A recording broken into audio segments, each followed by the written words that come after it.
Može Jest, se jest. reći. Možeš Ma može, sve tražio pričati. sam... Ajde, Tražio reci. sam roze divinu sam imao, brate, nekada izvadim ovdje. Pogledaj, evo, brate, da otvorimo, brate, pošto će podcast će biti, brate, i preveden na Da, engleski, što ali sam- evo da otvorimo, brate, podcast tako što, evo, vidite Hunterovu opremu, brate, bele slušalice, Razor, reci mi beše da ti- sponsor, jel tako? Razor sponsor, bele slušalice, Logitech. beo miš, Logitech, ne znam, pardon, ako je Logitech je sponsor, bele slušalice, beli miš, crna podloga, to ti je pravi čovek, razumeš? Reci Porodičan mi čovek, Hunteru da ti je roze tastatura. Vidi ovo, vidi ovo, vidi ovo. Ma vidi ovo, bre, vidi A imao sam svoje ovo. roze sluške, to sam zaboravio, sam trebao se stavim. Ja sam zaboravio, tu mi je negdje divina, ne znam gdje je, brate, roze. Nemoj molim. Kakav si ti debil. Dobrodošao, To je nevjerovatno. dobrodošao Nemanja. Čekaj, imao Daj, sam molim. negdje, ali... A ne znam gdje sam to stavio. Nema veze. Nema, gotovo. Znaš na što me podsjetilo? Ne bi trebalo staviš u kantu, brate. Znaš na što me podsjetilo kad sad, znaš oni snimci kad neko postavi ono 1001 mišolovku u sobi, onda baci kao, baci lopticu, skočicu i svi kreću da se javljaju, ono, kakav si ti debil, bro. Kako Ali on onaj skop- lik. Svi su Onaj se, brate, lik. popadali. Da. Ti Onaj ne lik znaš što je koje- slikao tvoj HLTV page, kaže vidi kako sam igrao s Roze Mišćom. Strašno. Znači, takve sam poruke dobio, to je bolesno nešto. Znači, imam privatne poruke. Vi ne verujete od kakvih ljudi, brate, kako je to leglo ljudi tamo. Ali dobrodošao Nemanja, brate, u ovaj naš... Bolje vas našao. Nemanja Bolje vas je... našao. Znaš šta sam razmišljao juče, brate? Nemanja je najbliže Nemanji Vidiću, brate, u fudbalu, kao što je ono, mislimo kad porediš sa Kanterom, jel tako? Porodičan čovjek, kapiten, evo sad je kapiten, brate, jedne od najvećih ekipa organizacija, brate, ikada koje su postojale. Ovaj je bio kapiten Manchester Uniteda, Nemanja uzima uloge, brate, ono gura glavu da drugi neće nogu, ovaj ne gura, brate, razumeš? Nemanja je uzeo da bude, isto se zovu, znači Nemanja Kovač, Nemanja Vidić, to ti je, brate, to. Tako da... A ti si sir Alex Ferguson, a? Pa da, šta se. A više Da. sir nego Alex Ferguson. I Alex, imamo isto ime, viš kako se to To ti pogodilo? kaže, to ti... Tako da, brate, Nemanja je tu, ono, razumeš, porodičan čovjek, isto kao Nemanja Vidić, nema skandala, nema nikakvih fleka, nema nikakvih senki. Čovjek je, brate, ono, povučen i radi svoj posao na odličan način i evo došao je kod nas da nam ispriča kako i šta se dešava. Nemanja, hvala ti što si došao.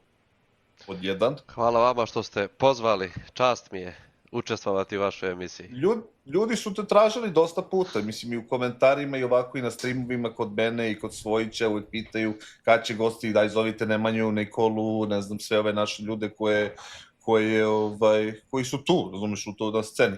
Tako da, ja sam razmišljao gdje da počnemo i Svojić mi kaže da ne idemo previše daleko zato što možda traje dugo, ali počet ćemo od toga što si ti krenuo, ajde od CSGO-a, da ne idemo sad od Bijeljine, igraonice i one čuvene slike s tobom i Nikolom. Mislim, ja te lično znam od kad si imao koliko, 10 godina, Pa tako, tako, 10-11 godina. Znači koliko je to, 16-17 godina već tu smo negdje, blizu 20. Poenta priče je ta, da ajde nećemo odatle da krenemo, nego od CSGO-a. Ti si krenuo da igraš pa si stao da igraš jer si igrao fudbal za Radnik, jer Radnik iz Bijeljine, je li tako? Jeste. Radnik iz Bijeljine i to si igrao, si krilo, je li tako? Levo ili desno? Jeste, ovo je oba. Više desno nego levo, ali i levo. Mislim, ovo će ljudi hteti da znaju zato što će biti prevedeno na engleski ceo podcast, pa ćemo da okačimo da ljudi vide i da čuju. Nemanja je igrao fudbal i batalio je CSGO, manje više, nije teo da igra i onda se odjednom vratio. Reci nam kako si se vratio i zašto si se vratio. Pa nisam u početku igrao uopšte CSGO, nisam mogao da zamislim da će da dođe na nivo na kojem je bio i tad u početku kad sam ja počinjao, pogotovo gde se nalazi sad. To je u fazonu bilo, igrao sam fudbal, studirao u međuvremenu i tim fudbala sam plaćao fakultet da završim i tako dalje. Na kraju završio sam i fakultet, ali počeo sam možda 2015. 16. nešto, Nikola je neki turnir organizovao u Brčkom lokalni i da li šef nije mogao da dođe na turnir, nešto se je izdešavalo i nije imao koga da zove i zove mene, ja nisam upalio CSGO nikad, bukvalno. Jednom sam upalio nešto kod Jurića i ono, bez veze, deathmatch odigrao možda 10-15 minuta. I tu grupe, prvi meč ne mogu da se povežem, drugi meč već malo bolje, polufinale, tu sam ja negde s Nikolom, finale u nekim trenucima bolji od Nikole u fazonu. I Nikola govori, kupi komp odmah, bit ćeš bolji od ovih svih što ja igram sad s njima. On je bio tad u Mauzu. Da. On, Denis, Nex, Speedy, ekipa ta, znaš ti vrlo dobro. Chris J, da. Da, i onda me on malo tu pogurao, mislim, najviše zbog njega sam se vratio, on je glavni krivac sam se vratio i hvala mu na tome, i dao mi je neki komp u početku, čisto da vidim kako će da ide. I tu je tako sve počelo otprilike, neke 2016. tako bih rekao. Tu si znači krenuo već da igraš, tu je bila ona ekipa sa Jurićem, jel tako, ili kako beše bio? Ne, evo, spremio sam, bre, čekaj. Evo ga, ajde. Može Nutella da uleti, da prebaci. Jel sam ti share screen, Nutella? Nutella umrao. Pa trebalo bi da je tu. Ali, evo ga. Evo, vidi ovo, Jaki bube. Hunteru. Da, pa igrao sam i s tobom Ja, nešto Koje je to godine? godine? 2015. Da. Ovo je to je- jedan od prvih mečeva na HLTV-u, samo da se zna. To je da 15 je bila, eto. 10 Kakva godina. ekipa, a? Šef Da, pa da, Hunter, znam da su- Svojić, Jurić I Čivi. Čivi, ne znam da se mogu setiti kakva poznatom ime, ali ne mogu da petorka. se setim. Kako su nas Pazi, razbili, normalno. Mađari. Dobro. ono. Mađari su tad bili RML, razumeš, i Foda. Koji datum tu bio tačno svoj kada podigni gore? Koji mjesec? Kaže, 17. maj. Pa eto, možda sam ja par mjeseci prije toga počeo da igram, eto. To je bila ta neka prva ekipa, poslije toga, ajde Svojićo, hoćeš da nastaviš ili to? Pa bilo je tu ove za repku. Bilo je, pa sad ne znam. Evo ga sad već stiže i Nation, pre Nationa, ovo je bio GRS. A da, to... Sa Nestorom, Aleksom, Lukom, Kakav throwback. Luka Ma, ko je Fidovo to i snajper tada. bio? Pa ne znam, snajper? ti Da. si verovatno snajper bio. Pa nisam, mislim da je Aleksa igrao. Aj, bože. Ali to su ti neki početci, ajde da ne idemo sad kroz baš svaku ekipu. Ti si se tu navikao, mislim, tu ti se svidela igrica, jel? I kad si odlučio da, prestaneš s fudbalom i da kreneš da igraš aktivno, zapravo?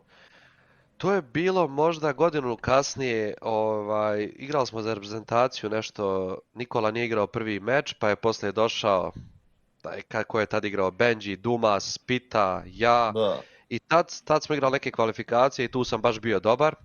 Doduše prije toga, to je bilo, ljeto sjećam se, moji su išli na more, zvali mene, ja rekao neću da idem nigdje, hoću samo da igram kanter i 3 mjeseca sam dao baš pun gas, 4 čak.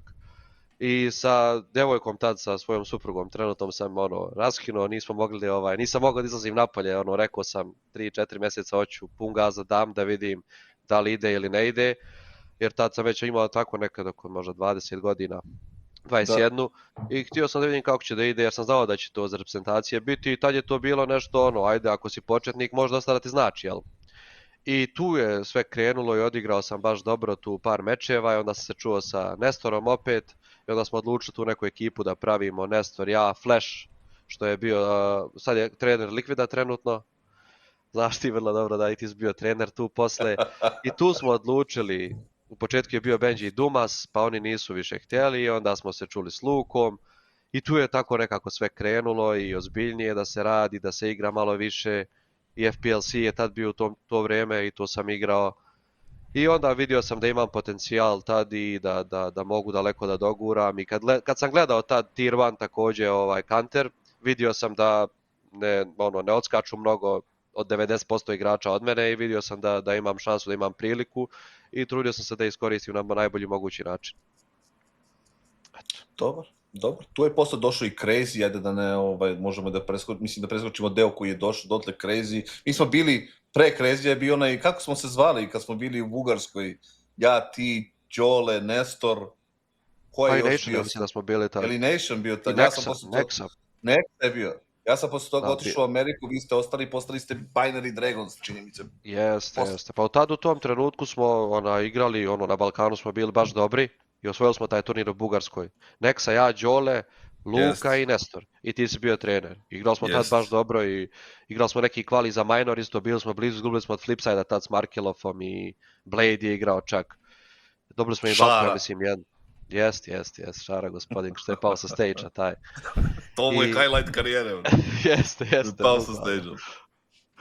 I bili smo Dobro. dobri i tada za Renegades ti dobio ponudu i onda si Nexus sa sobom poveo i onda tu smo mi Nenu doveli, onda je taj Binary Dragons nastupio, jest.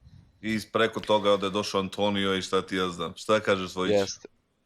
Pa ne, baš sam na to htio da se nadovežem, s obzirom da se sa Crazyem otišlo i na Major, a sada ide još jedan, ne znam sad, nisam brojao na koliko si već bio igru i finale i Majora i sve, ali da li ti je taj prvi i dalje ono poseban što ste i kroz kvalifikacije prošli i tadašnje minore i sve, ili možda ono, ne znam, Stockholm finale ili tako dalje? Pa, taj u Berlinu je bio nešto specijalno jer je prvi major, to ću uvijek da pamtim, i bio je taj minor koji smo također igrali i dosta je moralo da se gura da bi došao do tog majora. Dosta si sebe morao da daš i od početka i kvalifikacije za minor, pa major. I taj mi je nekako ostao na najboljem sjećanju, jer prvi major, ajde, uvijek ćeš pamtiti. I protiv Nikole prvi put sam igrao tad na većem stage-u, isto i to ću da pamtim. I eto, ti si Kaske tad polufinale igrao, da? Mi smo igrali tad Aj, polufinale, evo ja upravo pokušavam da pronađem jednu čuvenu sliku koju smo imali ja i ti, brate, koja je bila viralna u to vreme 2019. Yes. Ali ne mogu da je nađem, sećam se Pred baš meč nešto smo gledali u studiju, jel da? Nešto je tako bilo, nešto smo čekali meč. Mislim da je bilo onog momenta kad ste vi izgubili od Navija u poslednjem game. Eto, moguće i to, da. Mislim da je bilo to i bilo je nešto napolju, ali džabe ne vredi, ne mogu da pronađem sad, jer to je negde, ali čuvena je slika izašla i baš je bila onako jedna upečatljiva slika s tog majora. Tako da to je bio jedan specijalan major za sve nas, ja mislim. Za vas kao Crazy, pogotovo zato što ste vi došli tu kao sa Otondom, Espirantom, ti, Nestor i Nexa, kao većinski, da kažeš, srpsko-balkanski tim, sa dva stranca i Luka koji je bio trener tad. Mislim, on je tad recimo, da se nadovežemo to, da je tad nastavio da bude trener, on bi danas bio jedan od najboljih trenera koje igrica ima. Samo da je tada... Nije htio da me sluša. Nije hteo nikoga da sluša. Ja sam mu 10 puta govorio, ti si mu, verujem, 100 puta govorio i da ima još ljudi pored toga koji mu je govorilo da je to poziv za njega, da treba da bude taj lik, ali nije nas slušao, sad je trener u BC Game-u, da li je kasno, ne znam, ali to je neka druga tema. Poenta priče je da ste vi tu napravili za sebe, generalno, pogotovo ti, ajde i da kažeš i Nexa, ali Nexa je već bio tu negde, ali tako? Ali ti si za sebe napravio tu jedno neku ozbiljnu, kako da kažeš, skakaonicu, znači odskočio si tu i predstavio si sebe kao jedan od najboljih, potencijalno budućih najboljih igrača, top 20 igrača i šta ti ja znam. Prije tog majora imao sam dosta ponudica, onako ok ponuda, da idem u druge ekipe, ali ništa to nešto nije bilo wow sada. Ali nakon tog majora je došlo dosta ponuda gdje sam mogao i Complexity je tad bio, G2, još jedna ekipa. Htjeli smo nek se zajedno idemo u paketu, pa smo ganjali koja je najbolja ekipa za nas da odemo zajedno u tu ekipu. I onda smo odlučili se za G2 zbog imena i organizacije generalno. Mislim da smo imali bolje ponude što se tiče da ćemo imati bolju ekipu čak i od Complexity-a i čak i za uslove, ali odlučili smo se na G2 jer to je nekako bilo za nas tad po našem mišljenju najbolja opcija i eto, još sam i dalje tu i ne kajem se i drago mi što smo tu odluku donijeli.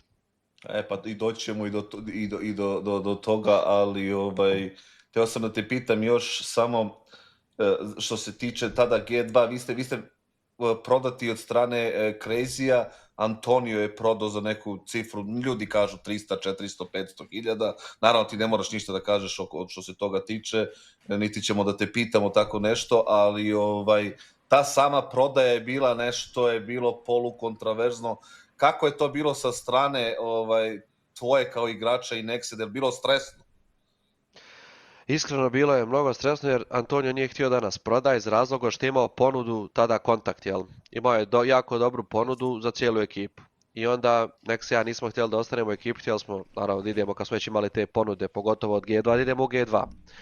I tad smo već i pričali sa Carlosom, sa Jeromom, menadžerom tada u G2 i tako dalje. I Antonio i dalje nije htio jer ti iz kontakta su davali mnogo veće pare ukoliko smo Nexa ja u ekipi. A ako mi odemo nisu čak ni možda htjeli da nas kupe, jel? Mislim, crazy tada tu ekipu. I onda smo mi otišli, sad buyout koji je bio nisam siguran, ali tako nešto mislim da si upravo oko 500-600 hiljada je bilo u tom trenutku. I onda mi kad smo odlučili idemo all in, rekli smo Carlosu da želimo da pređemo i onda Carlos rekao u redu, sada će vas zastupati moj advokat. Vi potpišete ugovor koji nam je on poslao sa tim advokatom i da ne možemo više da pričamo ni sa kim što se tiče Crazy-a, mislim management staff naravno s igračima mogli smo da pričamo i tu je tako sve krenulo, da je Antonio otišao u taj njihov ofis u G2 i tu su napravili neki dogovor na kraju i eto sve je ispalo dobro. I onda i kontakt čak kupio G2, Crazy, taj trio, da i Luka onda vratio se da igra. I osvojili su neki turnir, bili Rotterdam, da li šta li je bilo, tako smo mi otišli. Da. I eto, onda... I posle je COVID krenuo i onda je bilo pakao. Jest. A ja sam teo te pitam za tu prvu ekipu G2, mi smo skoro imali neku priču o Kenny S-u i koliko je Kenny S, mislim, nema šta, jedan od najboljih snajpera koji ikad igrao igru, ali pričali smo o tome do koje godine, odnosno, ajde, ne moraš ti na to odgovaraš. Htio sam da te pitam generalno ta prva ekipa, ti, Nexa i 3 Francuza i znamo da je Jax bio malo slabiji sa francuskim i sve, a opet koliko ste ostali zajedno, neki godinu i po dana, ja mislim, tako nešto. Ili možda grešim, možda i više. Mislim da smo više ostali. 2019 sam ja otišao, pa tako, Kenny je bio godinu i po, pa je Jax posle opet bio, kad Jamanek prešao na snajpera. Bilo je tu nekih, da li ćemo Jaxa ili Jamaneka, pa na kraju smo se odlučili da ćemo obojicu, a nećemo Kenija, pa je Nikola nešto malo bio snajper, pa to je bila ludnica opšta kad je Nikola došao, pa poslije toga par mjeseci šta ćemo, kako ćemo, šta je najbolje za ekipu i tako. Ali u početku bilo je teško jer Jack stvarno nije pričao engleski nikako. Bili smo zajedno u sobi on i ja. Ali on je stvarno momak jedan od najboljih koji sam ikad upoznao u životu. Ne samo u Counteru nego generalno. I kroz čitav život. Stvarno je odličan i stvarno smo nas prihvatili super ta ekipa. Samo je problem bio što Nexa nije htio da vodi i nama je rečeno da će Shox ostati. A da će izbaciti ili Amaneka ili Jaxa. Kad smo mi trebali da dođemo. I onda je Shox među vremenu kad smo ih potpisali dobio ponudu od Vitality, onda je on otišao i onda je Nexa morao da vodi tada i nije mu se baš to sve svidjelo i meni isto, mislim, jer je bilo dogovoreno da će igrati Shox kad smo mi došli. Da bismo trebali igrati Shox, Kenny, Nexa, ja i Amanek ili Jax bi trebao biti peti. Ali eto, tako je, mislim, teško je sve to, ali ljudi to ne znaju, ne shvataju, kroz što sve se mora proći da bi se došlo do tog nekog nivoa na kom želiš da budeš i to je jedan od stvari koji se desilo, a nisi volio da se desi.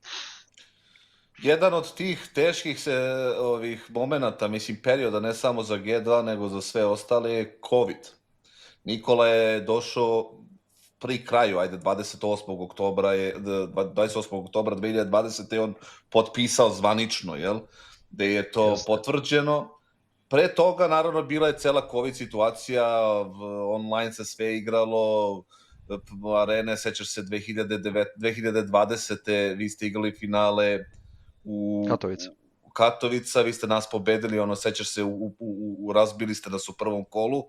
Katovica, mi smo izgubili posle od Fnatica u četvrtfinalu, u praznoj areni, Fnatic koji ste vi dobili u polufinalu. Kada ste izgubili, čini se od Navija, ali prazna arena. Poenta cele priče je ta što posle toga udara COVID, kako je to uticalo na tebe i na ekipu, ako se sećaš uopšte, mislim, te godine koja je bila strašna, generalno za ceo svet, možda malo manje za nas gejmere koji sedimo ispred kompa, ali opet je bilo stresno. Pa bilo je teško, iskreno je to bila, recimo, moja prva godina u kojoj sam igrao vezane Tier 1 turnire i bili smo dobri u tom trenutku, mi početak te godine i naravno da mi je bilo krivo, pogotovo jer si imao ekipe Kenija koji je stvarno na tom stage-u bio drugi igrač u poređenju sa igranjem u studiju. I onda sve je to uticalo pogotovo na te iskusnije igrače, a i na nas koji smo tek nadolazili, gdje nam je trebalo iskustvo da igramo pred publikom, da igramo pred gledaocima i sve to generalno što ide kroz tu arenu. I naravno, mislim, i samo putovanje na turnire je razlika kamoli kad igraš u studiju, ali umjesto svega toga igrali smo od kuće, što je ogromna razlika i bilo je jako teško. prvenstveno igranje od kuće, a i nakon toga kad su opet počeli da organizuju turnire u hotelu, u studijima, u sklopu hotela, to je stvarno bilo teško. I taj karantin i ono, gdje smo bili 4-5 dana zatvoreni u sobi kao u zatvoru, gdje imaš samo komp i donose ti hranu ispred vrata, ne možeš da vidiš nikoga, svaki dan te testiraju po sobama. I ono, mislim, imali smo komp u sobi, mogao si da igraš, to je jedina prednost gdje smo mogli da praćujemo, igramo i da budemo bolji igrači, ali sve to generalno u poređenju sa ovim kako je sada je bilo mnogo teško. Mnogo teško. Koliko je to uticalo na tebe lično? Najviše, zato što ti si jebi ga, mislim, ja znam te 100 godina, znam kako funkcionišeš, voliš, brate, napolje da izađeš, voliš s ljudima, voliš ono, mislim, igrao si taj fudbal, godinama si trenirao, nije to neki individualni sport, to je opet timsko, sve ti moraš sa ljudima, moraš ono, kako je uticalo na tebe kao ono osobu i kao, ajde da kažemo, igrača, da li ti je, brate, da li te sputavalo, da li si, brate, oslabio individualno kao igrač, da li te stresiralo, šta se dešavalo tebi u tom periodu od 6-8 meseci, koliko je već to trajalo intenzivno? Pa iskreno, nisam razmišljao puno o tome šta će biti za par mjeseci, da li će sljedeći turnir biti u hotelu, u studiju ili od kuće ćemo igrati. Jednostavno tako je kako je, svima je kao i meni i trudio sam se da što više igram, jer nisam mogao, kao što ti kažeš, idem napolje. Trudio sam da te neke svoje rutine koliko toliko i dalje radim, koliko je to moguće u stanu raditi i u kući, ali mislim da je uticalo je na svakoga sigurno, ko voli malo i da izađe napolje, da trenira i da se bavi sportom. Naravno da je uticalo psihički, ali tako je bilo svima i trudio sam se da što više igram, da što više radim. I tad sam se i oženio otprilike u tom periodu, tako da mislim da je to dobro došlo, ajde, recimo. Pa i supruga je zatrudnila, pa i dijete poslije toga uskoro dolazi i tako je kako je bilo, ali trudio sam se da iskoristim i taj period u stanu. Sećam se to kad si rekao za svadbu i mislim, oženio si se, bila je ona priča oko svadbe, trebala je da bude velika svadba, jedna onako prava naša domaća, jel? Ali COVID je to nekako zaustavio, pa je onda bilo stres oko toga. Ti kažeš da je Vanja i zatrudnila u tom nekom periodu, tako da je to dodalo na stres. Samo da podsjetim ljude da je Hunter najbolje godine igrački imao, ušao je u pik performansa, koja je bila 2021. druga, treća, kad se osvajalo sve, kad je Huxi bio, ti si, da kažeš, demolirao ljude pred kraj tog CSGO-a, tu negde si uhvatio najveći taj pik. Kelni Katovice, to je bilo 23. Katovice. I tad sam igrao na Roze Miško, znaš, i bio sam MVP. Dajte COVID opet. Ej. A čekaj, pre nego što preletimo u 2023. Ja hoću te pitam za onaj, što bi rekli ljudi, naš G2, onaj G2 za koji su svi počeli da navijaju jer je bio tu i Nexa i ti i Nikola. Amanek je igrao snajpera i to je negde bila najslabija tačka ekipe. Monesi je došao odmah nakon toga. Ima neka žal, tipa da je Monesi došao malo ranije ili da se zadržala ta naša trojka uz nekog snajpera, pa ne znam, Jax i sve. Da li misliš da je to malo bolji snajper falio, to jest zapravo snajper, Amanek nije ni bio snajper, ali snajper da je falio da bi se možda, ne znam, i više osvojilo? U tom u tom koru. Mislim da bismo mogli, jer u tom trenutku, kako je bio tad Kanter, ideš na turnir, znaš, igraćeš polufinale ili finale sigurno, ali znaš da ćeš da izgubiš od Navije. Ne možeš da ih pobjediš. Tad je bilo Simple, Prime, Electronico je igrao predobro, Bumić ta ekipa što su osvojili sve i svako finale smo izgubili od njih bez uzete mape, jel? I sigurno da, mislim, Simple nas je demolirao kroz ta sva finala i on je bio MVP svakog meča protiv nas. Naravno da je uticalo to što nismo imali Prime Sniper, iako mislim da je Amanek sjajan igrač i da je sjajno radio tu ulogu, s obzirom da to nije njegova uloga, ali naravno mislim da je Ilija došao ranije ili da smo preuzeli Nikola i ja IGL-a, da je Nex ostao da igra onda kad je Aleksi došao. Naravno tu je dosta stvari koje ti prolazi kroz glavu, misliš možda da bi bilo bolje, ali opet ko zna, možda bi bilo i gore. Ali imali smo potencijala, pogotovo i nakon svega toga kad je Aleksi došao, Ilija, ali prije toga sigurno smo imali nekog snajpera, Ilija da je došao možda par mjeseci ranije ili godinu ranije, da bi to bilo bolje, ali tad nije bilo uslova i bilo je malo teško. Ali eto, kako je tako je opet. Ko zna zašto je to sve dobro. Da, uvek se postavlja ta neka pitanja. Ali šta sam teo ja da te pitam je, Malek je bio, ajde da kažeš, kikovan ili kako god hoćeš da kažeš, oni su se razišli. Došao je Aleksi, došao je Ekstaz. Ti se sećaš tog, mislim, perioda. Nikola je bio tu, Aleksi Ekstaz koji je sada u Vitalitiju, imali su ovu eru. Šta se tu desilo? Zašto se ta ekipa nije mogla da sa Ekstazom i sa Aleksijem nije uspevala i na kraju se sve to na onaj način kakav se desio, jel, navrat nanos, što bi mi rekli ovde, jedan i drugi su otišli, posle onog fejla, valjda već se kvalifikuje za me, ne mogu da se setim, ja mislim da se niste kvalifikovali za Rio, jel tako beše bilo? Jeste, I da su oni, i da su oni, pre nego što se sezona završila, otišao Ekstaz kao idem, ja neću, i nedugo zatim je i Aleksi, jel, benčovan ili prodat ili šta već.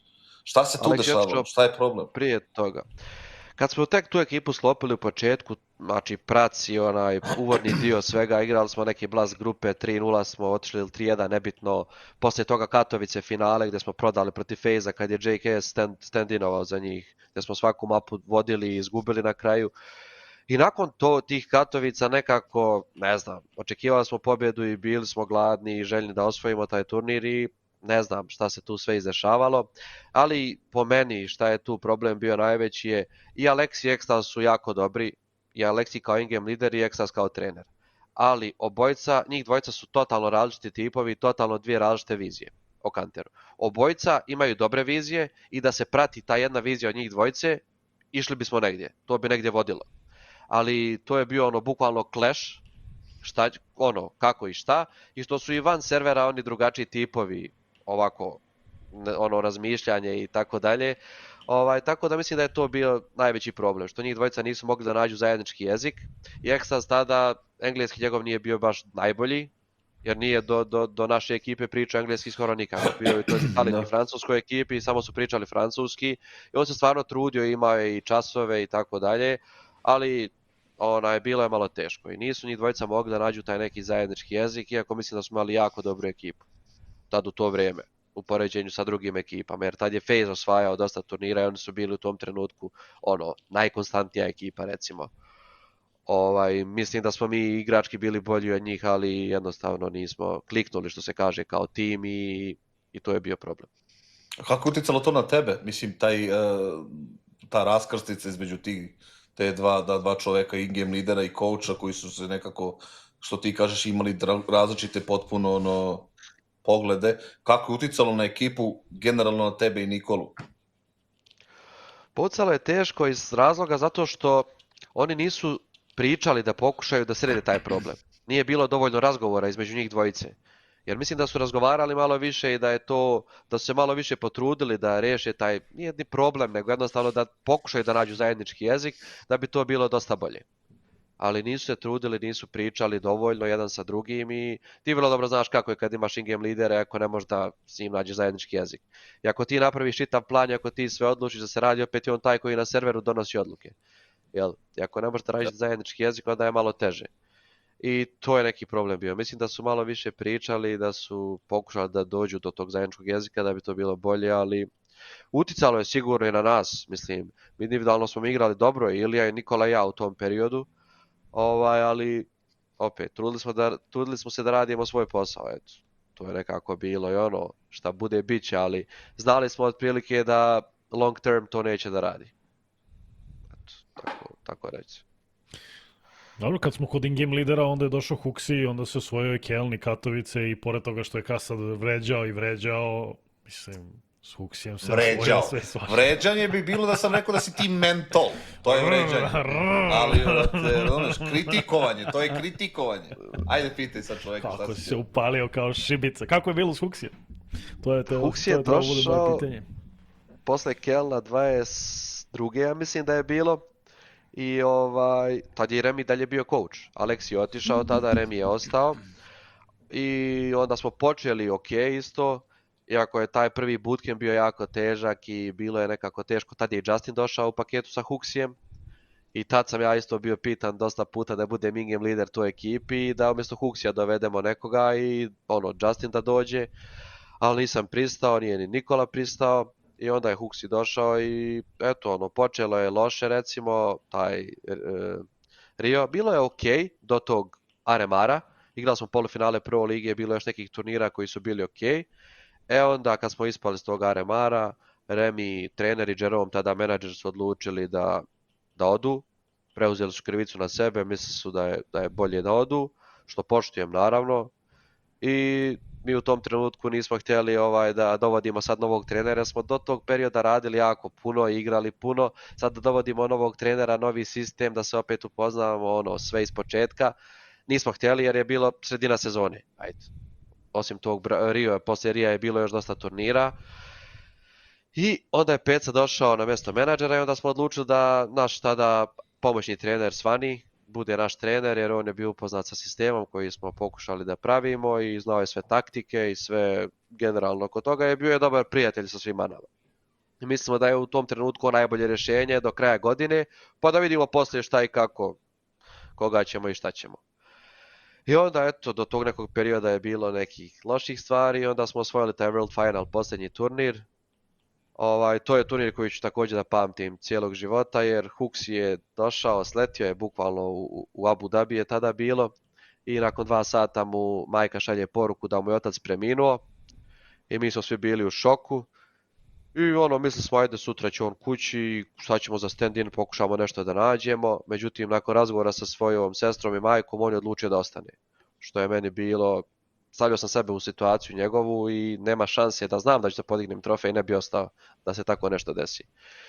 I kad je on to nama izjavio da će da ostane i kad smo vidjeli kakav je i psihički i sve kroz što je prolazio u tom trenutku, bilo je all in, stvarno kad vidiš njega kakav je, da će on da da sve od sebe i da je ostao tu nakon svega što se izdešavalo, mi smo svi 150% smo dali sebe i osvojili smo taj turnir.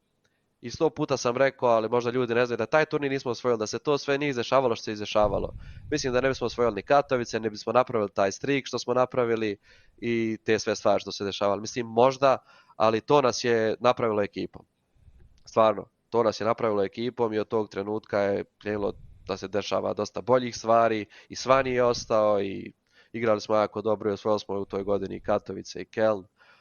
I eto, ja sam se Huxiju zahvaljivao za to 100 puta i opet ću da se zahvalim i uvijek ću da pamtim i stvarno svaka mu čast.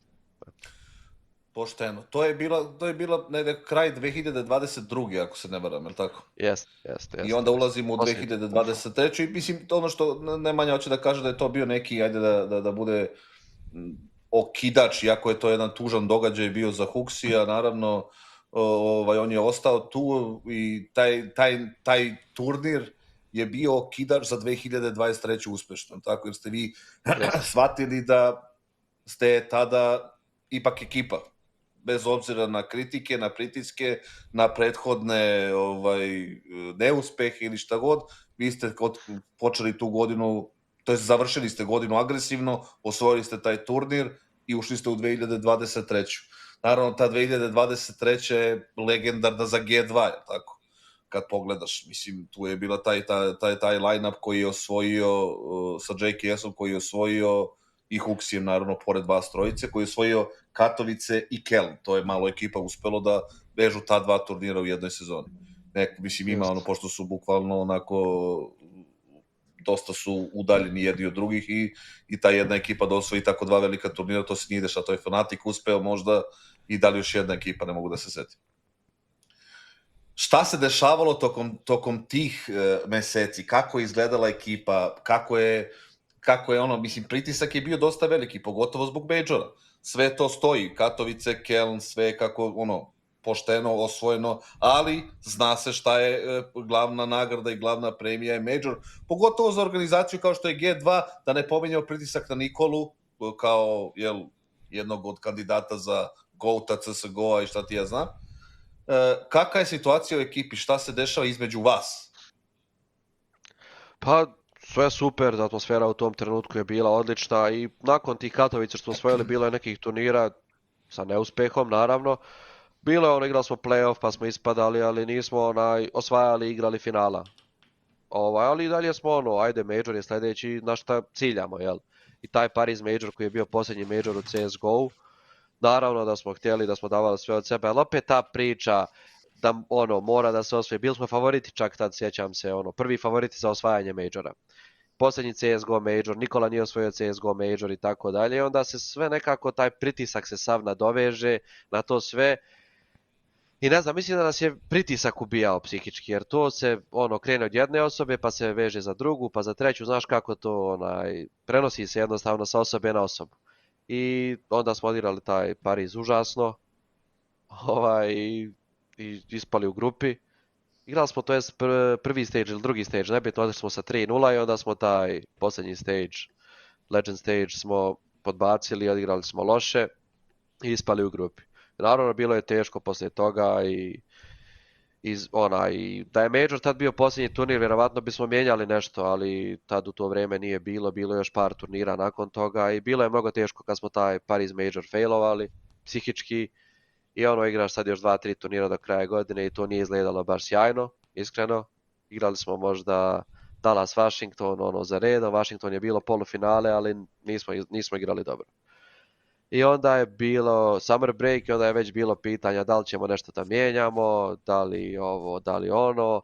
I tad je već bilo pitanja, znam da smo imali ponud opet za in-game lidera, da li da budem, da li da ne budem, i razmišljanja.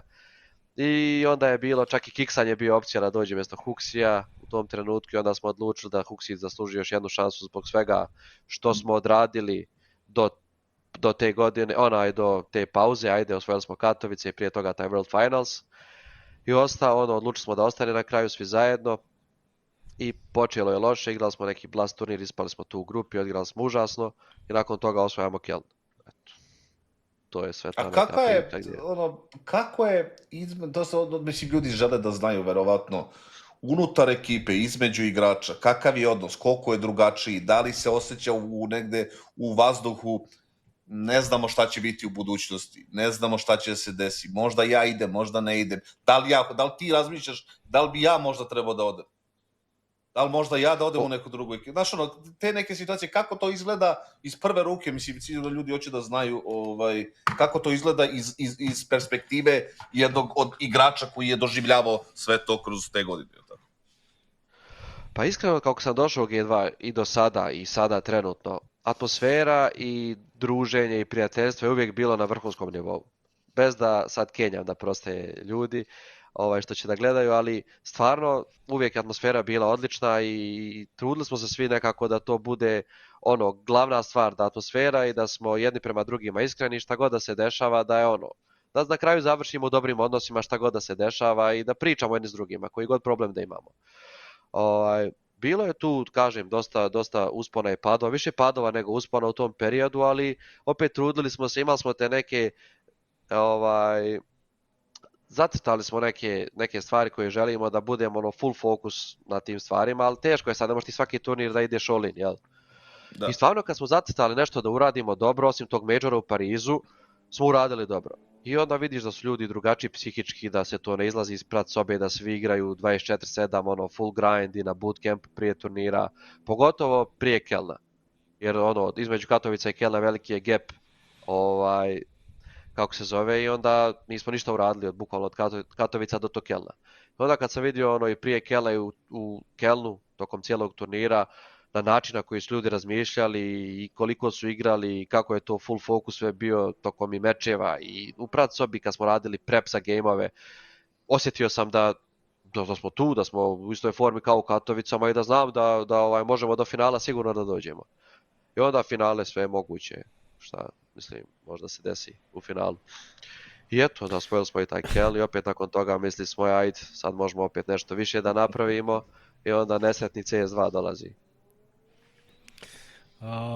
Trudi se Hunteru, trudi se Kasad i sve snage neku dramu da upeca ovako zabacuje sve, a kako se osjećao, kako je bilo? Ne, slušaj, ne, pokušam samo da predstavim ljudima kako je, da odsete, da znaju šta je pritisak u ekipi, vamo tamo, nema drame, čak sam i pričao sa G2 pre ovog podcasta i oni su me zamolili, jel, da izbegavamo određene stvari. jednostavno, zato što ne bi trebalo nekim stvarima da se priča. Ali nikakve drame, nikakve ništa. Ja samo pokušavam ljudima da objasnim i da im predstavim sa Hunterove strane, znači da on predstavi, kako to izgleda i pritisak između igrača u kriznim situacijama kad i ti ne znaš šta će budućnost da ti donese i gde će završiš posle ove sezone i tako dalje. Ajde Sveđu. Ali na pitanje nisam ti odgovorio, da li sam razmišljao da ja treba da odem u neku drugu ekipu i to. Nisam razmišljao nikada od kako je Nikola došao u ekipu. Jer došao je zbog mene u G2 i G2 ga je najviše doveo zbog mene u tada. I ja sad da odem, to nikad ne bi uradio. Ti me poznaješ i kao osobu i kakav sam. Sad da ja odem, Nikola da ostane, doćemo i do toga, ajde, nakon što je C2 došao, pričat ćemo i reći ću vam neke stvari. Ali nikad nisam razmišljao o tome da ja odem i da budem in-game lider. Jer mislim da Nikolino shvatanje igre i razumijevanje, mislim da je jednostavno najbolji od svih igrača s kojim sam igrao što se tiče razumijevanja igre. I da je bio in-game lider do sada u karijeri možda individualno ne bi bio toliko dobar i imao tih top 5, top 2, top 3 mjesta, ali imao bi 2 majora da je bio in-game lider do sada u karijeri. Moje mišljenje. Jer mislim što se tiče razumijevanja igre da niko ne razumije kao on, pogotovo uloge jednostavno sav paket njegov leže uz in-game lidera. Eto, ti ga i znaš, ajde, i kao ja. Eto. Naravno, neko da se složi sa nečim što ja kažem nekako. Da, tako da njegov cijeli paket... Ali ja sam htio da pitam, ali nekako u paketu, što ti kažeš Hunteru, za svu trojicu. Šta se dešava sa... Meni od vas trojice, mislim na tebe, Nexu i Nikolu, negde mi je najmanje zapravo logično da ti postaneš in-game leader. Zato što je Nexa od početka, negde kad je Kasad odveo u Renegades iz Z-Nationa, tamo si ga Kasad vodio da ti bude in-game leader, ili tako? Da sprovede to što ti hoćeš u delu lakše. Sad, od tog trenutka se Nexa bori... Pa bio je on u Imperialu pre toga, ili kako se zvala ona ekipa? S Esperantom. Bio je posle toga. To je bilo posle toga. Ili... Dobro, on je direkt iz Nationa otišao sa tobom i tamo je u Renegadesima, ja mislim, koliko se sećam, trebao da bude in-game lider. I sad kaže i Hunter i u G2 je bilo to, hoće da vodi, neće da vodi, trebao je Shox da vodi. Nexa je tek sad, evo, kad je u BC Game-u pre par meseci je rekao, definitivno hoće da vodi. O čemu se radi i zašto toliko dugo, toliko neodlučnosti, jer hoćeš, nećeš, možeš. Ja ne mislim da kopam bilo kakvu dramu, nego po tvom mišljenju ti Nexa ste mnogo toga prošli, kasnije i ti znaš Nexu, verujem da ste svi dalje u dobrim odnosima i sve. Jel bi za njega, na primjer, bilo bolje da je ranije definitivno preuzeo tu ulogu ili da se nije ni prihvatao to ili kako? To nije ni prihvatao nikad. Zato što Encore i Lurk teško možda bude in-game lider, a on je kroz čitavu karijeru volio da bude Encore i volio da bude Lurk. A teško je uvijek bilo naći, i sada je teško naći, ljude koji vole da igraju te pozicije. Jer ja ne volim, na primjer, i teško je, naravno, nekim mapama, ajde, voliš manje, na nekim više, ali on nikad to nije volio. I nikad nije uopšte se gurao da bude in-game lider. On je bio in-game lider spletom okolnosti u svim ekipama. I u G2 kad je došao, i prije G2 u Crazy je bio spletom okolnosti in-game lider. I od uvijek ja sam znao da on ne voli tu ulogu. Jer je to dosta odricanja, dosta psihički je teško, iskreno. Bukvalno moraš da radiš mnogo i moraš da se menjaš i kao osoba i tako dalje, ali mislim da Nexa ni kao osoba nikada po meni nije bio kapiten i kao igrač mislim da je za njega bolje bilo da nikad nije ni bio in-game lider. Ali jednostavno spletom okolnosti, kao što kažem, on je odlučio da bude in-game lider u dobrobit ekipe. Ja vam se zahvaljujem na tome i u Crazy-u i u G2. Jer da on nije to htio da radi, ko zna šta bi bilo. To je ko zna šta bi bilo. Zato i kažem pitanje u paketu, a Nikola? Pošto ti sam kažeš da misliš da bi bilo bolje za Nikolu da je uzeo da vodi, pritom onaj Dallas koji se desio, koji ste osvojili, ja sam mislio to je to. Kad ako ne sad? Ne znam da li bi bilo bolje za Nikolu, nisam rekao da bi bilo bolje za Nikolu, ja samo mislim da bi osvojio više što se tiče na ekipnom nivou, ali individualno sigurno bi bilo lošije. Sad on je vjerovatno htio da bude bolji individualno, mislim nije vjerovatno nego sigurno. Što ja znam htio je da je individualno jer je znao da ima još nešto da pokaže individualno i da može tu da ostvari neke zacrtane ciljeve.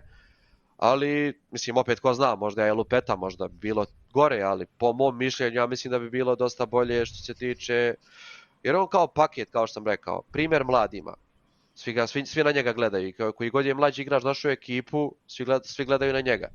Svi njega poštuju, svi ga cijene.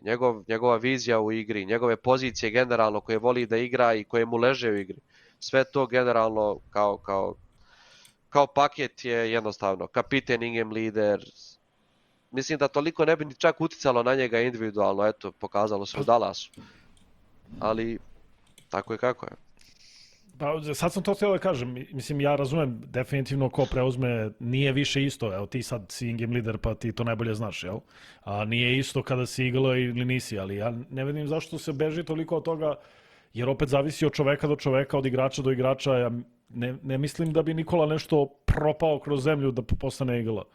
Zapravo bi možda bio jedan od onih in-game lidera koji imaju i neke bitne uloge i koji imaju i neke solidne brojke. Možda ne bi imao, sad lupiću ono u vidu HLTV ratinga 1.30, ali bi imao 1.10, 1.15 i opet bi ono bio u ključnim pozicijama. I onda mi nije jasno, je li moguće da je samo to, samo ono bojazan od tog nekog pada forme, Pa nije promene samo nekih to sigurno, pozicija. jer pa on je kroz karijeru bio in-game lider 2 puta do sada, jel? Bio je u Mauzu in-game lider jedan period i bio je u Feziju in-game lider također jedan period. Prije nego što je otišao kod nas, došao kod nas. To jest bio je Neo, pa prije Neo je on bio in-game lider. I čak je osvojio, ja mislim, 2-3 turnira tokom tog njegovog in-game lider uloge, jel? I bio je čak na jednom turniru MVP, koliko se sjećam. Možda i čak na 2. A to rijetko ko će da uradi. Ja mislim da je Glaive samo jedan turnir osvojio i bio je MVP. Nikola je osvojio, mislim, 2 i bio je na 2 MVP. Da li Blast i New York, to je bilo online, koliko se ja sjećam, ali da ne lupetam sad, opet treba da se provjeri to. Da. Mislim, prevelika je odgovornost, to sigurno, više odricanja, ali, kažem, mislim da njemu bi to došlo jednostavno. Takav je i pogotovo sad sa tim svim iskustvom koji ima kroz karijeru, i mislim i prije par godina, kamoli sad, koliko on dugo već igra i koliko je tu tier 1 sceni i koliko turnira je odigrao. Mislim da Je spreman za to, da. Odavno je spreman i bio je davno spreman, ali opet njegova odluka, ja to cijenim i poštujem, nikad ja njega nisam ni terao ni forsirao. Ali, radio sam sa dosta in-game lidera, ali ovaj Dallas što smo mi odigrali dok je on preuzeo tu ulogu, to je bilo, ne mogu da objasnim koliko je to dobro bilo.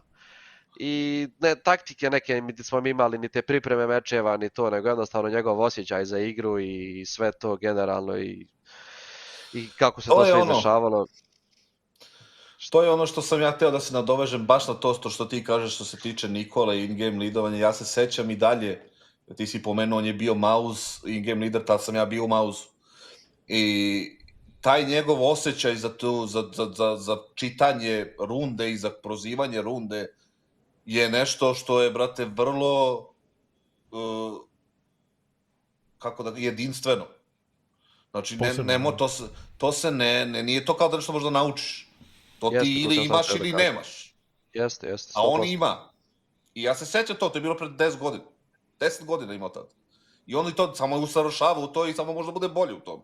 Jel' tako? Mislim, dotaći ćemo se i Falconsa, ali, ajde, reci. Ništa, on je i kroz cijelu karijeru u G2 dok je bio kod nas, on je vodio CT strane. Sve CT strane on je vodio. On je bio glavni, prvi glas, pogotovo šta ćemo da radimo kao tim. Ja sam bio uvijek na drugoj strani kad nismo sajtove zajedno čuvali u životu, ja mislim nismo čuvali sajt zajedno. Ja sam se malo pitao za drugu stranu većinom, ali on je big picture govorio šta ćemo da radimo kao ekip. Čak je pripremao mečeve. Samo te strane nije vodio. I više u svakoj našoj ekipi, kad god smo imali kapitena, on je više bio kapiten nego taj navodno kapiten ili in-game lider, kako god ga nazivali. I svi su više gledali na Nikolu kao primjer i sve tako, mislim. Ajde, to se možda i vidjelo i sa strane, a sad da potvrdim. CS2, Nemanja. CS2 je došao. Jest. I tebi nije legao kao što je bio CSGO, je tako? 100%. Pogotovo na početku. Ajde, reci nam, kroz šta si prolazio u tim prvim mesecima CS2 i kako ti se činilo sve i šta si radio ti kao individualno, kao igrač, da se vratiš tamo gde treba da budeš, jel? Što se tiče individualne forme. Pa iskreno pogodilo me najviše što smo mi baš do tog taj CS2 nije izašao, napredovali smo kao ekipa, igrali smo dobro i bili smo tu top 1, top 2, top 3, ajde recimo do CS2. CS2 kad je izašao, to je prvi turnir bio Sydney, jel tako? CS2. Tako je. Tako je. To je posle tokom Pro Ligi izašao prvi turnir Sydney. Complexity phase, bilo finale. Finale, jest. Jest, mi dobili Complexity u grupi 2-0, a nas u polufinalu razbili. Jest, to je to bilo. Vidio sam u početku da, pogotovo taj turnir, da nije to, da je nešto drugačije, ali pomislio sam, ajde, prvi je turnir i nismo još igrali, nismo imali vremena mi da igramo, smo išli Pro Ligu tu do kraja, CSGO dok je bio. I onda ajde, treba će im vremena opet, šta i kako, da se uhodam u igru. I trudio sam se, ja sam radio sve iste rutine što sam imao u CSGO, ništa ja nisam nešto mijenjao. Da nešto ja sam sad psihički poludeo i odlučio sam da mijenjam sve, daleko od toga. Jednostavno nije išlo i onda poslije, znaš kako je, Kanter igra samopouzdanja po meni, 100% igra samopouzdanja. I ako ti malo samopouzdanje padne i ako kreneš da sumnjaš u sebe i ako kreneš da sumnjaš u svoje rutine kroz koje ste godinama dovodile do rezultata, onda kreće problem. Onda moraš da tražiš sebe u nekim novim stvarima, da mijenjaš te rutine, da radiš nešto drugačije. I onda sam improvizovao i onda je bilo tu nekih i loših i dobrih momenata, ali više loših nego dobrih. Jer samopouzdanje je palo i bilo jako teško. I prije, sad taj Sydney, ajde poslije tog Sydneya, dosta je tu bilo problema u ekipi. Sad ću tu da vam kažem šta se tu dešavalo, ako ne znate. Nikola je imao već tada ponudu od Falconsa, da ide i onda se dvoumio da li ili ne. U tom trenutku Ilija dobija ponudu od Cloud9, da ide tamo, hoće da ide 100%, hoće da ide tamo da igra, da priča ruski, da bude sa Rusima u ekipi i tako, jer pogotovo što je Nikola više bio za da ode nego da ostane. Onda ja dobijam ponudu od Vitalitija i onda se ja s Nikolom tu pričam, ako ti ostaješ, ostajem ja, neću ja da odem, kao što sam već rekao, a ti da ostaneš, osjećao bi se glupo. Tad je Vitality i Mezi je tada došao. I ja sam dogovarao sve, pričao sam i sa Apexom oko uloga i sa Remijem, šta kako, ko će gdje šta. Dogovoreno sve, jer sam mislio da je Nikola dogovorio s Falconsom, ali naravno ja sam s njima pričao, ali G2 i Vitality nisu se dogovorili u tom trenutku još ništa. Vitality je bio spreman da da neku dobru ponudu, G2 je trebao da prihvati, mislim ko zna opet da se ja dogovorio, možda G2 bi rekao ne, na tu njihovu ponudu, jel? Ali imao sam i tu ponudu i sve to što se izdešavalo i međutim Nikola u posljednjem trenutku govori da neće da ide, da će da ostane. I onda i ja govorim ovamo da bi radije ostao i izvinio se ljudima tako je kako. I onda ili odluči također da ostane jer ostajemo svi. I onda smo opet je ista ekipa, nas 5, ja neću da vodim, Nikola neće da vodi, u tom trenutku nije bilo in-game lidera slobodnih, šta i kako. Onda smo moramo nešto da promijenimo u ekipi, ne možemo da ostanemo ovako jer smo vidjeli da neka negativa vlada u ekipi. Nije tu bilo svađe, niti rasprave, niti bilo čega, nego sva ta cjelokupna priča, ovaj će da ide, ovaj neće da ide, ovaj će da ostane, ovaj neće da ostane i tako dalje. I onda smo, donijeli tu odluku da dođe Nexa umjesto Justina. I šta znam sad koliko je to dobro bilo i da li je uopšte bilo dobro. Mislim da nije, ali svi smo krivi za to, i igrači, i ja sam isto tako rekao i da bismo trebali nešto da mijenjamo, da ne bismo trebali da ostanemo u istom line-upu. I eto, onda je tu neki loši period i sve nakon toga krenulo i nije bilo dobro do ne znam kad, Bog zna kad. A kako ste došli do odluke da Nexa bude tu, izvini Svojić? Kako ste došli do odluke da baš Nexa ili neko, da je bio neko drugi se i bilo neka lista ljudi ili nešto? Da, pa budžet G2 nije bio tada baš najbolji jer smo dosta dali, mislim i na Nikolu buyout i za Iliju i Justin prije toga i Huxi nešto se davalo i plate su bile prilično dobre i onda G2 nije imao, niti je bilo tad u tom trenutku slobodnih igrača, to je bilo sred sezone. Da ti sad nešto možda improvizuješ i da ti gledaš i dovodiš neke ovamo, neke tamo. I onda Nexa opet znamo kakav je, igrali smo s njim i upoznati otprilike sa tim nekim sistemom i sve cjelokupno. Ali opet Nexa je bio drugi igrač kad je otišao i iz G2 i nakon kada se vratio, da. I onda teško je bilo iskreno taj period i mnogo je bio težak, ali drago mi je što je opet Nexa dobio tu neku šansu i mislim da mogao je sigurno bolje da iskoristi, ali opet iskoristio i vratio se u taj Tier 1 i igrao je i opet osvojio i Dallas, to je njegov prvi Tier 1 turnir koji je osvojio. I pa drago mi je zbog njega jer smo od uvijek bili dobri prijatelji i ostali smo uvijek u dobrim odnosima kad god je on otišao iz ekipe ili vratio se ili šta god je bilo, nebitno. Ali eto opet, Ja sam, ne znam. ja sam hteo da pitam jer vidim da se negde, mislim, hteo sam da pitam i mimo toga, a dobro je pitanje za obojicu zapravo, vidim da si ti negde, ne da se kaješ, ali da možda to nije bila prava odluka, ali JKS je bio na Complexity klupi dosta dugo, pa je došao u G2 i ipak su se osvojili ti najveći trofeji Kelni Katovice. I onda nekako je izgledalo kao da je JKS zamenjen, baš to što ti kažeš, kao da je zamenjen samo da bi se promenio neko. I onda ne znam, je li to do JKS-a samo gde on kao ličnost i na kameri deluje da nema mnogo, nije mnogo ni ne priča, ni nešto, deluje mi da je možda zbog njegove ličnosti, ne samo u G2, nego na primjer i u Liquidu prošlo isto. Gde su ga menjali samo što nešto trebali da menjaju. Evo ja mogu da predložim jednu ideju, možda bude zanimljiva Nemanji. Ima smisla ovo što ti rekao kad se... Da, potpuno. Zato ću da predložim ideju za Huntera, pa mislim možda bude zanimljiva. Evo ja ću ti kažem Hunteru kakav je JKS bio kad je bio sa mnom kroz ove silne godine, a ti mi kaži kakav je bio, da li je isti bio u G2 ili nije. Kod nas je bio izuzetno povučen, znači potpuno povučen, i imao je svoje rutine neke gde on ostane do kasno uveče na bootcampu 1-2, gleda da je moje vamo tamo, ima neke svoje, da kažeš, interesovanja koja se ne slažu, mislim, nisu ista kao interesovanja drugih igrača u ekipi i onda generalno je odabirao uvek da ima jednog bliskog prijatelja u ekipi, a sa ostalima je bio na nekom poluprofesionalnom nivou i to je to. Znači, dolazio je na večere, družio se s ekipom, tek toliko da bude prisutan, ali ne dovoljno da ga smatraš da je sad on kao s tobom neki tu super prijatelj, ali opet ne toliko loše da gledaš kao vidi ga ovaj šta radi sam. I imao je te neke svoje individualne rutine i mora sve da mu bude na mestu, pod konac, očišćeno, da mora sve da bude ovakav, onakav, hoće da izađe, hoće da se provede, hoće ponekad da se druži, ali generalno ima svoju neku nešto svoje tera, i to je to. Kakav je bio kod vas? U početku je bio takav kao što si ga opisao. Ja sam sjedio pored njega kroz čitavo sve vrijeme dok je bio on u G2. Ali, kao što sam već naglasio ranije da stvarno u G2 kako sam došao, uvijek je vladalo prijateljstvo i atmosfera odlična je bila.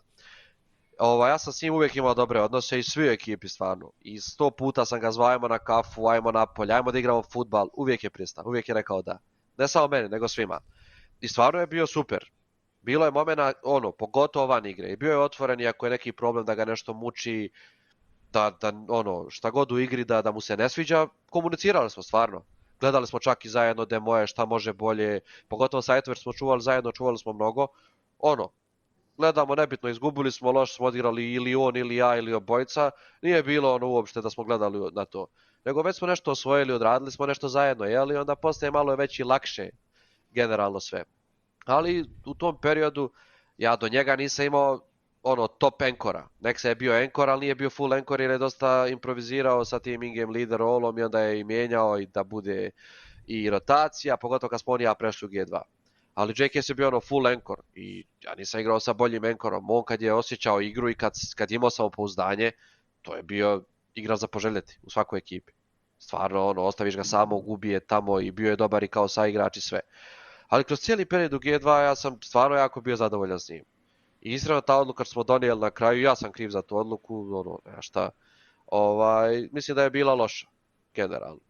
Ali šta sad, tako je kako je. Opet i nakon G2, da mislim možda i ne znam šta bi bilo i da je ostao on. Jer on i kad je otišao iz G2 imao je tu neku pauzu pa je gdje je god poslije igrao nije pokazao ono što je pokazivao kod nas. Kad smo bili na vrhu. Ili dok je bio u Renegadesu sa tobom. Jel? I do dan danas je tako. Ali to je utjecalo također na njega psihički, sigurno i to ubilo mu samopouzdanje poznavajući ga i kao osobu. Zato što se izdešavalo na kraju G2. On je baš ono što si ti rekao, primjer onoga za što se tiče teorije o samopouzdanju i Hunteru. Bez samopouzdanja taj čovjek je potpuno nešto drugo. Znači potpuno nešto nešto mnogo prosečno, ispod prosečno. Sa samopouzdanjem on je bio jedan na koga možda se osloniš da ga ostaviš na svakom sajtu i da ne brineš ništa. Da li imaš flash, nemaš flash, nije ni bitno. On će nešto da izvede sam sa sobom tamo i da ti ubije jednog, dvojicu, trojicu i da odradi svoje. To je onaj problem koji sam ja imao njemu da objasnim dosta puta da nije nekako ostaneš sam na sajtu, ti uradiš šta uradiš. I ako oni dođu dok si ti sam na sajtu, nije to tvoja krivica. Nego ili smo loše pročitali, nisu oni dobro odigrali i ti treba da ubiješ koga možeš da ubiješ. Ako imaš neki protokol, ako imaš support, super. Ako ubiješ nekog, to je super. Ako te ubiju, ni to nije problem, jer nije to tvoja greška. I to okej i da pogineš. I okej da te ubiju. Znači, ništa to nije strašno. I ja sam on je imao problem da to ukapira. On je mislio da on treba sad da ubije tu ne znam koliko ljudi, valjda je osjećao pritisak i on sam zato što je bio kod nas najbolji igrač. Ubedljivo najbolji igrač je bio kod nas. Ali kod vas nije bio ubedljivo najbolji igrač, jer ste imali tebe, imali ste Nikolu i tako dalje i tako dalje. Posle i Monesija, jel? I onda nije imao pritiska toliko. Jeste, sigurno. Samo je problem što kad se on osjeća loše, loše i po sebe, prvenstveno po sebe je loše i po ekipu, onda se ta njegova negativna energija prenosi i na druge. I teško je da mu pomogneš. Ne znam, ja sam 100 puta pokušavao, ali osjećam se da ja glupo poslije. Znaš? Jeste. Tačno je to što ga bukvalno 100%. Kad se on osjeća loše, to je problem jako imam kroz život svoj. Da ja, kad sam ja neraspoložen, to, brate, se raslije svuda i izađem kao neka otrovna, neka, brate, močvara. Razumeš? Nek su svi roze oprema problem. I onda, brate, razumeš, su mi svi drugi krivi osim mene. Ali to je, on ima drugačiji problem, ali isti efekat u smislu kad je on raspoložen, ti vidiš da nešto nije sa njim kako, znaš, da je neraspoložen. I onda, brate, ti umjesto da razmišljaš kako je, brate, šta da radiš u igri, ti razmišljaš šta li je s njim. I onda se to možda prevede na nekog drugog igrača i bude. Samo što nije kao ti, ja bi radije imao tebe da se posvađam s tobom, nego da mi ćutiš. Razumiješ što ti kažem? Da. Ne da odeš all in da sad ti nekoga povrediš, uvrediš, ali da kažeš šta te muči i da pokušamo da rešimo, jel? Ako može se reši. Jeste, on je imao uvek taj problem, ali je bio uvek pouzdan igrač. To je ono što je njegovo bio. Pogotovo u tim nekim godinama prajma njegovog, stvarno je bio čovjek na koga možeš da kažeš taj lik radi svoj posao. Ma jako je pametan i van servera i sve, stvarno, odličan je bio, nema šta loše da kažem za njega. Osim tih stvari što smo prošli koje se vezuju za igru. Ništa drugo. U toku igre. Ja sam hteo da ti postavim sljedeće pitanje u vezi same igre. Rekao si kako, mislim, nije krenulo najbolje sa promenom CSGO-a na CS2 i svi smo svesni šta je bila promena. Dakle, igrica je totalno drugačije funkcioniše i rekao si da si ti onda i menjao neke stvari i sve, ali što se same igre tiče, šta si na kraju uvideo, pošto si realno krenuo da igraš bolje, šta si uvideo da je razlika, jel mora više da se krećeš, tajminzi više nisu dobri, igrica drugačija, šta si morao ti da koriguješ da bi se privikao na CS2? Pa sigurno to drugačije kretanje, mora više da se krećeš, da si više u fokusu, na nišan. Jer ako nisi fokusan u CSGO dosta puta imao si šansi i ako nisi fokusiran da preživiš nekako, ne znam, da se sakriješ i da lakše dolaze ti killovi, lakše je bilo i pucanje, pogotovo u početku CS2. CS2 čak u poređenju sa sad i u početku je dan-noć, sad da gledaš CS2 kakav je bio u početku, što se tiče svega. A kažem, trudim se da promijenim. Gledao sam Iliju, imao sam primjer i Nikoli je išlo loše u početku, ne kao meni, ali išlo mu je loše i opet posle i on se izdigao i odličan je i sad je dobar, jebi ga. Ima tu momenata gdje naravno malo bude loših mečeva, ali Nikola je po meni sad super igra, odlično i sve. Ali imali smo Iliju kao primjer. Klinac, ja ne znam šta je ali i tad, u početku CS2 on je stvarno bio predobar i njemu je to leglo i taj njegov game style i sve to što on je imao u CSGO, još mu je bolje leglo u CS2. Jer jednostavno ta njegova kretnja, to njegovo pucanje, stalno da se vrti levo-desno, to je ono što je trebalo da se promijeni. A ja sam više bio, volio sam ja da sam u akciji kad je pogotovo nešto set da se radi, ali kad je nešto sporije, ja volim ja da sporije odradim, jel? Ali stalno moraš biti pod gasom, stalno moraš biti u gasu CS2 i fokus ne smije da bude... Ni sekundu jednu ne smiješ da izgubiš fokus. Pogotovo na nišan. Šta god drugo da se dešava. moraš ono, ako hoćeš izgubiš fokus na ništa da staneš sa strane gdje si 100% siguran. A u CSGO si mogao da držiš ugao i da pričaš. Ono, laganica. Mogu da Više ti ni dođeš off čovjek i da ugla u gubiš, mesto, da. nema ništa. Nema Jeste, više off jeste, ugla, nema ništa, jeste. da. jeste. Šta sam htio da te pitam? Ajde, prošli smo sve to. Nikola je otišao. Otišao je za Falconse prošle godine, koliko već ima, godinu dana. Vi ste Sad o ćemo tobru, još malo. da, osvojili ste Dallas, ajde nećemo da ulazimo, to smo već prošli. Nikola je bio in-game lider imeste Stewija, tu se izdešavalo šta se izdešavalo, kikovanje Hooks i benchovan, šta god. Šta je Nikola otišao, šta je tebe nateralo da ostaneš? Zašto si ti ostao tu gde si sad? Pa, mislim, nisam bio ja toliko dobar na kraju, ni na kraju prošle godine, nisam imao neke ponude. Mislim da razmišljam uopšte o bilo kakvim ponudama. A u G2 mi je od uvijek bilo lijepo, od kako sam potpisao za ekipu, bilo mi je dobro. I prošle godine, prije nego što je Nikola otišao, mi smo bili top 1 ekipa na svijetu. Top 1 smo ušli u 25. godinu. I jako mi je krivo što se to sve izdešavalo, jer po prvi put ja mislim da smo imali ekipu baš ekipom. Ono, da si imao baš top ekipu. Malps koji je došao, koji je donio dosta toga novog i koji je stvarno odličan i koji možda igra dosta uloga različitih. Ali opet, kažem, ko zna zašto je to sve dobro, ali bilo mi jako teško kad je Nikola otišao. Bilo je njemu teško i bilo je tu i suza i svega, ali ja sam ostao jer ono, htio sam da ostanem, ali nisam imao ni ponude, iskreno ti kažem, nekih da ja sad ostajem. Dobro, to je bila ekipa u to vreme Malps, Nikola, ti, Monesi i ko je bio peti, Snax. Snax. Da. Jel misliš ti, ajde da te pitam sad iskreno, sad kad Snax više nije tu i Nikola nije tu i naravno Monesi je otišao za Nikolom, ta ekipa sa Snaxom, da li je mogla da bude kompetativna u smislu da se takmiči sa Spiritom, sadašnjim Vitalitijem, sadašnjim, ajde dobro, ne možda računamo Falcons jer pola ekipe sve vaše sad u Falconsima, ali sa tim ekipama koje su osvajale titul uključujući, a nek bude i Mouse, mislim, jesu oni čokeri i sve to stoji, ali opet su visoko pozicionirani. Da li ta ekipa sa Snaxom, vaš četvoricom, može da bude kompetativna ekipa ili bi ti morao opet da uzmeš IGL ulogu, da vi ostanete i da neko dođe umesto Snaxa da popuni tu ulogu koja je fali?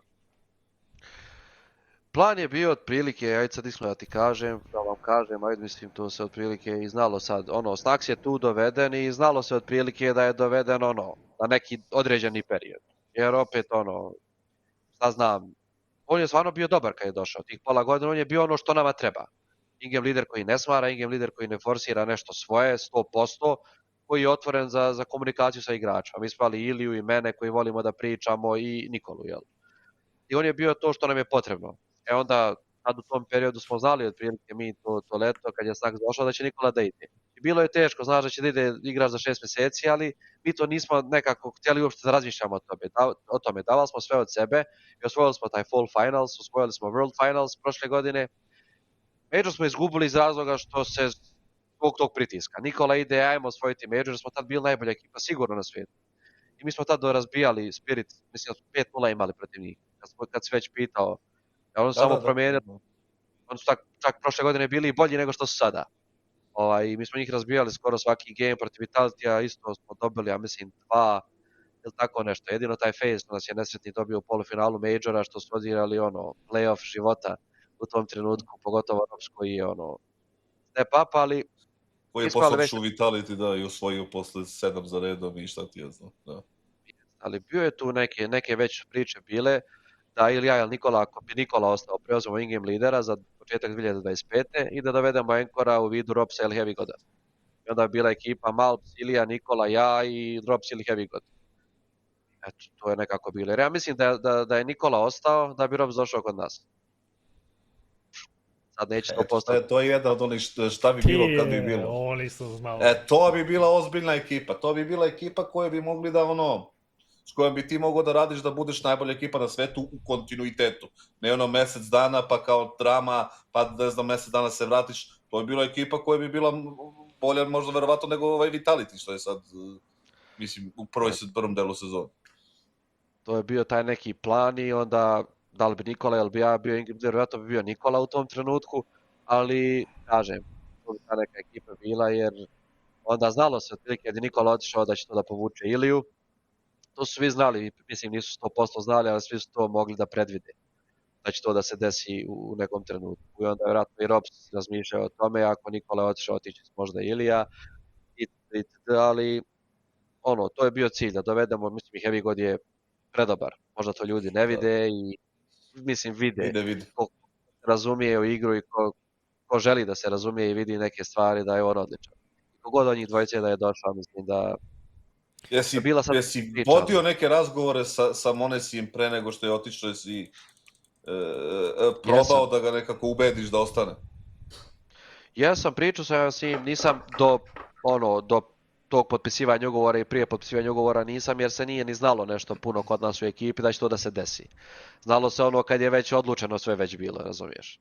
Ali pričao sam ja s njim i trudio se da mu kažem da potpiše novi ugovor, da ću u nekom trenutku ja vjerojatno uzeti da vodim i tako dalje, ali jednostavno je bilo da on stvarno voli Nikolu i ja sam znao otprilike da voli on i mene i uvijek smo imali dobar odnos, nikad ja s njim ništa loše nisam imao, daleko od toga, ali jednostavno to se znalo i ja sad nekoga da tjeram da ostane, mislim da ni to nije zdravo razmišljanje ukoliko neko baš želi da ode. Naravno, Ilija je, on je predobar, ali tako je kako je, neću ja nekoga da tjeram na nešto što on definitivno ne želi. Tako. Ja samo hoću pitam još jednu stvar pre nego što pređemo na ovu trenutnu ekipu i tebe kao in-game lidera. U tom periodu kojem ste upravo pričali bio još jedan čovjek koji mislim da je od svih najgore prošao za periodu G2.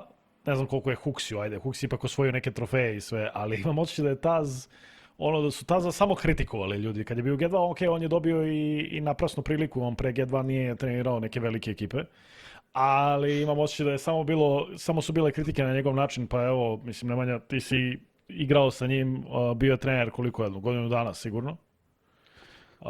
Jači Godinu i po. Kako misliš ti te kritike što su sve bile na njegov račun i evo sad je rekao da hoće ponovo se vratiti trenerskom poslu. Koji su to kvaliteti koje Taz ima? Jer on je meni negde kao igrač ipak ostao legenda. Sam me zanima kao trener, kako ti vidiš Taz? Taz mislim da je u početku je bilo teško jer nikad nije bio trener, ali trudio se da to svoje njegovo iskustvo igračko prenese na nas jer je on dosta stvari uradio kao igrač i mnogo je u tome i mnogo otkad je on u Kanteru. I stvarno se on trudio i napredovao je i bio je sve bolji i bolji. Teško dođeš u ekipu, Ilija, Nikola, ja, ko je tad još bio, Huxi, koji hoće svoje stvari da radi, jer on nije imao mnogo prostora u početku.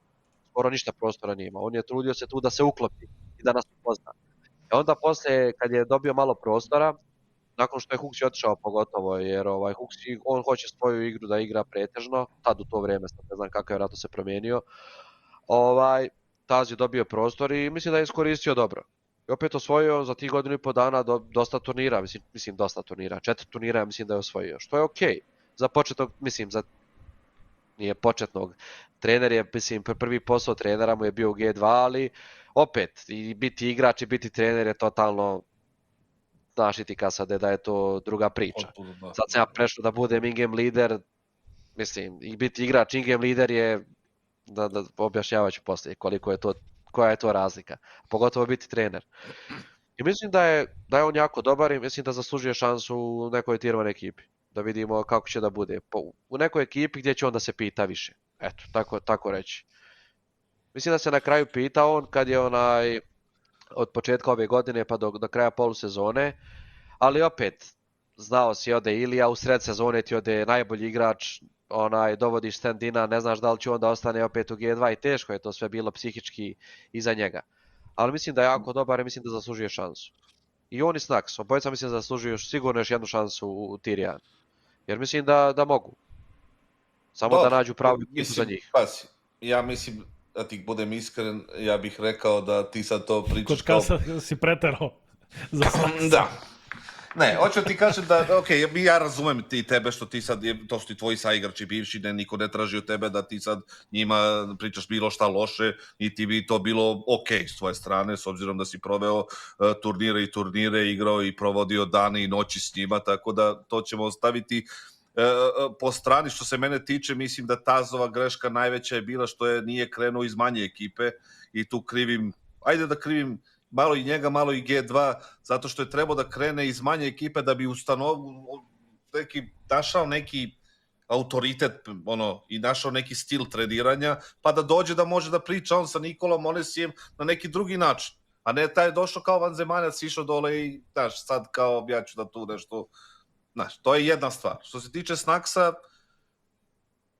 da zaslužuje tier 1, ja bih rekao ne. Zato što, mislim, imao je, dobio je tier 1 šansu, tako, kod vas, i to je, videli smo kako je prošlo. Nije loše toliko, ali nije ni ne znam koliko bi trebalo da bude. I njegova, ako nikad ostane da igra, trebao da krene iz neke ekipe koju će on moći da kontroliše, vodi i na neko svoj, on je doveden iz Gamer Legiona, koji je tad bio katastrofalan na te stranama, prvenstveno zato što su imali loše kolove i šta ti ja znam. Druga stvar je, mislim, doveden je zato što, ja mislim da je doveden on privremeno tu, pa ti mi potvrdi, ali ne moraš opet, zato što je budžet bio takav kakav je bio u G2 i nije bilo opcija. Ja se sećam da sam pričao 2023. sa Lukom, ovim Škrinjarićem, jel? Vašim psihologom. Ajde, Performance coach, da. Performance coachem. I on je rekao, pa mislim, ajde kao ti meni reci koga bi ti doveo naš. Nema in-game lidera. Nema in-game lidera trenutno. Što je bilo na mestu, znaš.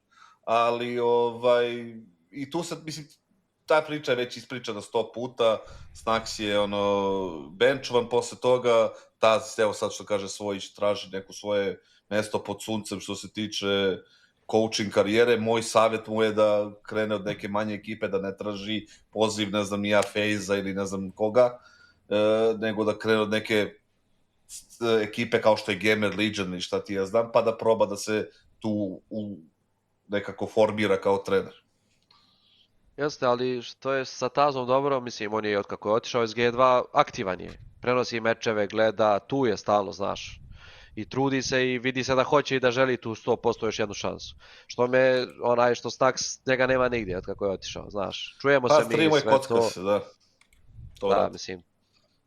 Ne znam koliko ima i volju i želju sad on trenutno da se vrati uopšte u sve to, ali ja bih volio da ga vidim, jer mislim da zaslužuje tu neku šansu. Sad gdje tačno i šta, možda grešim, ali zaslužuje sigurno još jednu šansu da se vidi šta i kako.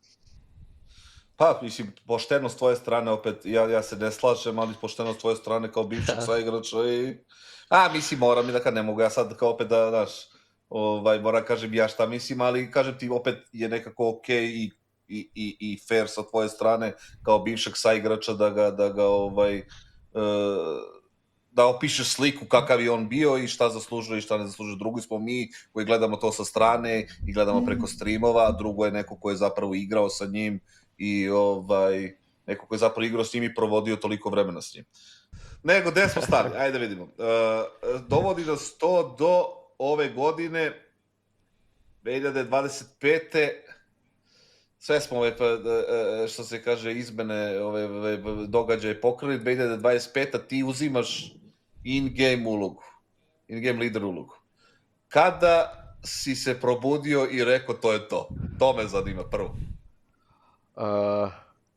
Kad sam se, pa to je bilo, nisam bilo je priča već i od marta, aprila, s Pecom sam već nešto pričao bio i bio sam pitali su me, kad je Ilija otišao otprilike, možda i prije nego što je otišao na par sedmica, je bilo, mislim, sam sa sebi rekao, mislim da je vreme i što se tiče mog iskustva i godina i otprilike kako igram, mislim da je vrijeme za sljedeći korak, da probam nešto, jel? I onda čekao sam Peci, hoću da vidim šta i kako će biti do leta i da vidim ko će biti opcija za trenera. I to mi je bilo najbitnije, ko će biti trener. Hoću da pričam sa trenerom, hoću da vidim njegovu viziju i hoću da znam ko će biti trener. I onda je letos bilo da je So opcija 1 i rekao sam ukoliko on bude ta prva opcija, hoću da popričam s njim i da vidim šta i kako. I nakon razgovora sa njim, prvog razgovora sa So, sam odlučio da to je to, nema šta. G2 jurio još neke opcije? Bio je Ash, mislim da je bio Ash opcija iz Gamer Legiona, ali nije nešto bilo ozbiljna opcija, jer So je bio prva opcija i bio je spreman da pređe, htio je da pređe i tako da nisu razmišljali puno o drugim. Nisu razmišljali dalje. I onda si ti odlučio da budeš in-game lider? Da, nakon razgovora sa Soom sam odlučio. I to je to bilo, kao to ću da uradim sad i to je sad nastavak moje karijere. Pa da, tako je, bukvalno to je to bilo. s njim sam popričao i dogovorili smo se, jer sam pričao s njim i rekao sam mu ukoliko ja ne želim da budem in-game lider, kažu on dovešćemo in-game lidera, bit ćeš, radit ćeš svoj posao, svoju ulogu koju si imao je do sada, ali ja bi stvarno volio da ti budeš in-game lider, to mi je rekao i onda potrudit se da ti pomognem koliko god je to moguće, šta god treba ja ću da radim i to je to. Jer mislim kao ako ti postaneš in-game lider da ćemo biti mnogo jači individualno kao ekipa i dovešćemo dosta dobrog igrača, osim da dovodimo nekog in-game lidera gdje mora da improvizujemo. Eto, to je to. A pomenuo si tu viziju trenera, koliko ste se ti i So negde poklopili ili se tebi svidjelo to što on priča, koliko tu ima tvog nekog, tvojih ideja kao in-game lidera, gde ste se našli negde na pola puta ili kako? Ma s njim se može poklopiti bilo koji in-game lider. Eto, to toliko ću ti reći. Zato što on je otvoren za sve opcije i sve će da proba i nije lik koji smara i koji će da ti stavlja pritisak dodatni. Ako ti hoćeš nešto da radiš, slobodno. On će da ti pomogne da to još bolje napraviš nego što si ti zamislio. Ako hoćeš da njemu odrešiš ruke da on radi sve, nije problem ni to. Ne sve naravno, nije ni on sad, ajde, napravi mi plan, prozivaj, napravi mi prvu full rundu, drugu, treću, četvrtu, ako vidiš da sam zaboravio pritisni time out, uzmi, ne. Ali on će sve što je do njega da uradi, da se ti osjećaš dobro, eto. To je to. Koja je tvoja vizija, Kanter? Ajde da vidimo. Mislim, ja generalno se sećam iz prošlosti kako ti voliš da igraš, pogotovo na CT strani, ali druga su vremena, druga igrica, sad si in-game lider i shvataš koliko je zapravo to jedna druga dimenzija Kantera i sigurno će ljudi hteti da znaju kako ti kao Nemanja Hunter Kovač vidiš Kanter danas. Da. Prvo, bitna je ekipa. Moraš da se prilagodiš ekipi, jer ne možeš ti da igraš, daću ti primjer fudbal, da igraš isto sa Cityjem i sa Southamptonom, razumiješ? Tako ti isto i u Kanteru. Zavisi koji igrači imaš u ekipi. Koliko igrači žele prostora da uzimaju u ekipi. Koliko žele da rade svoje stvari. Jer ako igrači vole da rade svoje stvari, ako su dobri u tome i ako će da prozivaju oko sebe neke stvari, naravno da ćeš da prozivaš malo više default i da daš igračima prostor i da pokušaš da to što oni žele da urade napraviš još bolje. Ako me razumiješ. Hoće ovaj da ode na neki pik, aj ti pokušaš da to nekako nadovežeš i da ne ide samo on na pik, nego da pokušaš da napraviš cijelu rundu oko toga.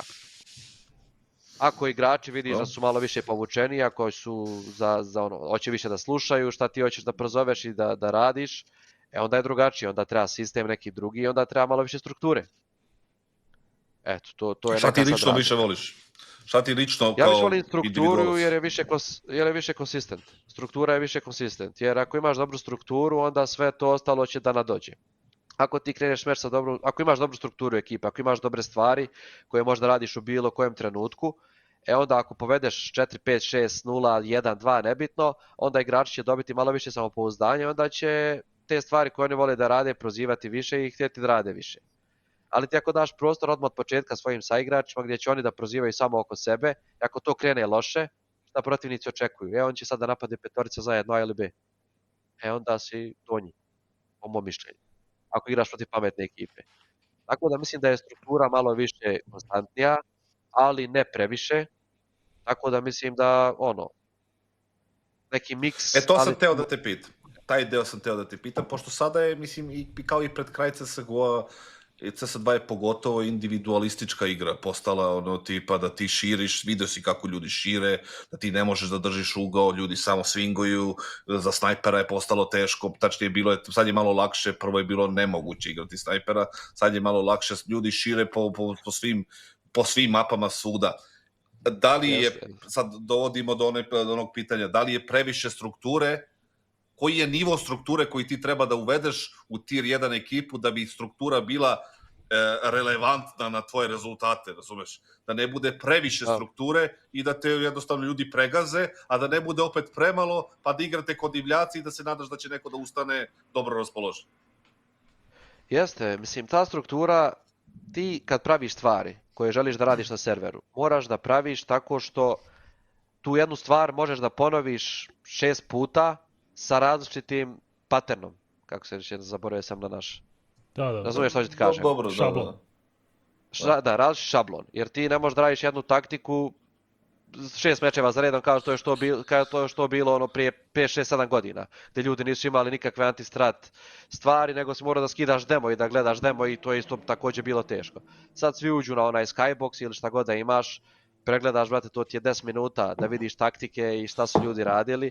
I tako da te stvari koje želiš da radiš, tu strukturu koju želiš da praviš, moraš da razmišljaš o tome da tu stvar koju praviš možeš da iskoristiš više puta na različite načine.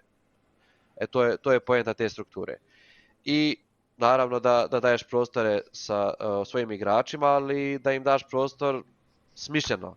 Jer ne možeš ti nekad se desi jednostavno, neko ima dobar game, znaš kako je, baci mu kalaš, otići, uradit će neku svoju stvar, ubiće četvorcu, petoricu.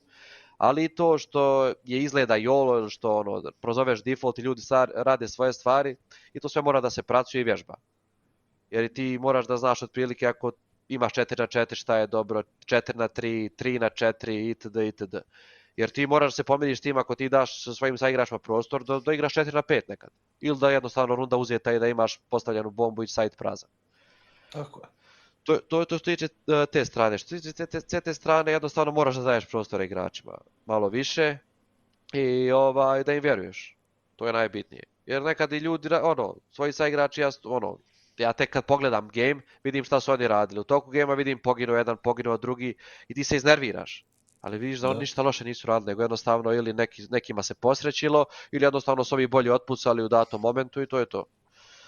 Tako da bitno je biti miran, staložen. Moraš da prepoznaš kad neko ima loše navike, jel tako? Mislim, sigurno se dešava sad kad si in-game lider da primetiš nečije loše navike repikovanja ili nečije loše navike trošenja fleševa ili smokova kad ne treba da potroši bez ikakvog razloga, davanja loših informacija ili jednostavno ne davanja dovoljno informacija. Sve ti to sad možeš više da primetiš nego kad si bio igrač, tako? Mada ja se sećam, ti si voleo da gledaš vodove mnogo i kad si bio, kad nisi bio in-game lider i šta ti ja znam.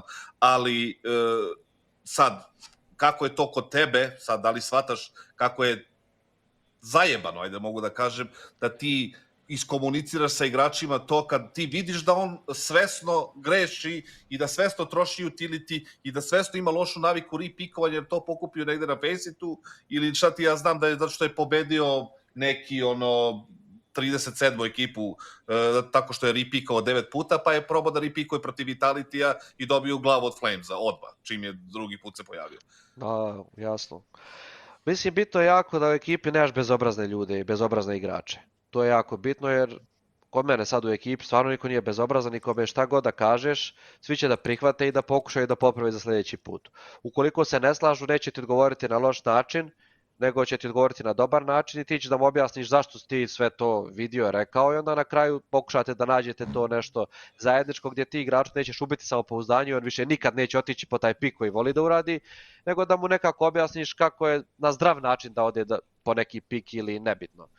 Tako te neke stvari. I mislim da imamo jako zdrav odnos sad trenutno u ekipi i dosta mi je to lakše. I što imam trenera koji je stvarno staložen i koji će pokušati dati sve od sebe da objasni na jako dobar način. Nemoj da se smeješ i ti si bio dobar dok te neko ne izve iz cipela. Zato si smijem na dobar staložen, sve kontra koji je meni pritisak i ovako kad neko je možda objašnjava. Ja mi sad pritisak skočio, sad se prolazi kroz stvar. Sad sam se iznervirao kad sam slušao. Ali da, dolazimo sad ako nema svoj će, jesi da pitaš još nešto? Pa ne, htio sam da pitam, pomenuo si usput Malza i Heavy Goda koji su tu došli pre ostalih, ali pomenuli smo i Soa, pa rekao da prođemo kroz celu ekipu, kako ti njih vidiš, koja je dinamika sada sa Matušom i Sampajusom i svima. Pa mislim da imamo jako dobar balans što se tiče svega. Mario je malo više agresivniji, Heavy God je povučeniji, ali i on, ako treba agresivno da se odradi, odradit će. On je stvarno kompletan taj anchor i lurk uloga koji može da radi dosta stvari. Imaš Matuša koji je hibrid, može da radi šta hoćeš. Možda ide prvi, možda trade, možda klačuje, jako je dobar, samo mu treba malo još iskustva, ali mislim da je jako dobar. Sam Pajus je igrač, ljudi to ne vide, ali koji meni dosta pomaže, pogotovo u tim nekim težim momentima, što je normalno. Ajde, on ima nakon mene najviše iskustva u ekipi, snajper je i to je prirodno za snajpera da on malo više proziva i da radite neke stvari koje puške ne mogu da rade, jel? I mislim da je jako dobar balans u ekipi, generalno. Samo što nas nekad zeza, pokazali smo da možemo. E sad treba opet da pokažemo da možemo i mislim da možemo, samo da smo malo, kako da kažem, smireni, staloženi, što smo već pričali o tome i da ne forsiramo stvari previše. Jer volimo da smo pod gasom svih 5. Mi volimo, ajde da je 5 na 5 ej mapa bez smokova, molotova i to, daj da se pucamo samo 5 na 5, znaš. I da je tako, mislim da Vitality ne bi bio možda top 1 ekipa na svetu i, znaš. Ali jednostavno moraš da djeluješ kao ekipa i to nas nekad zeza.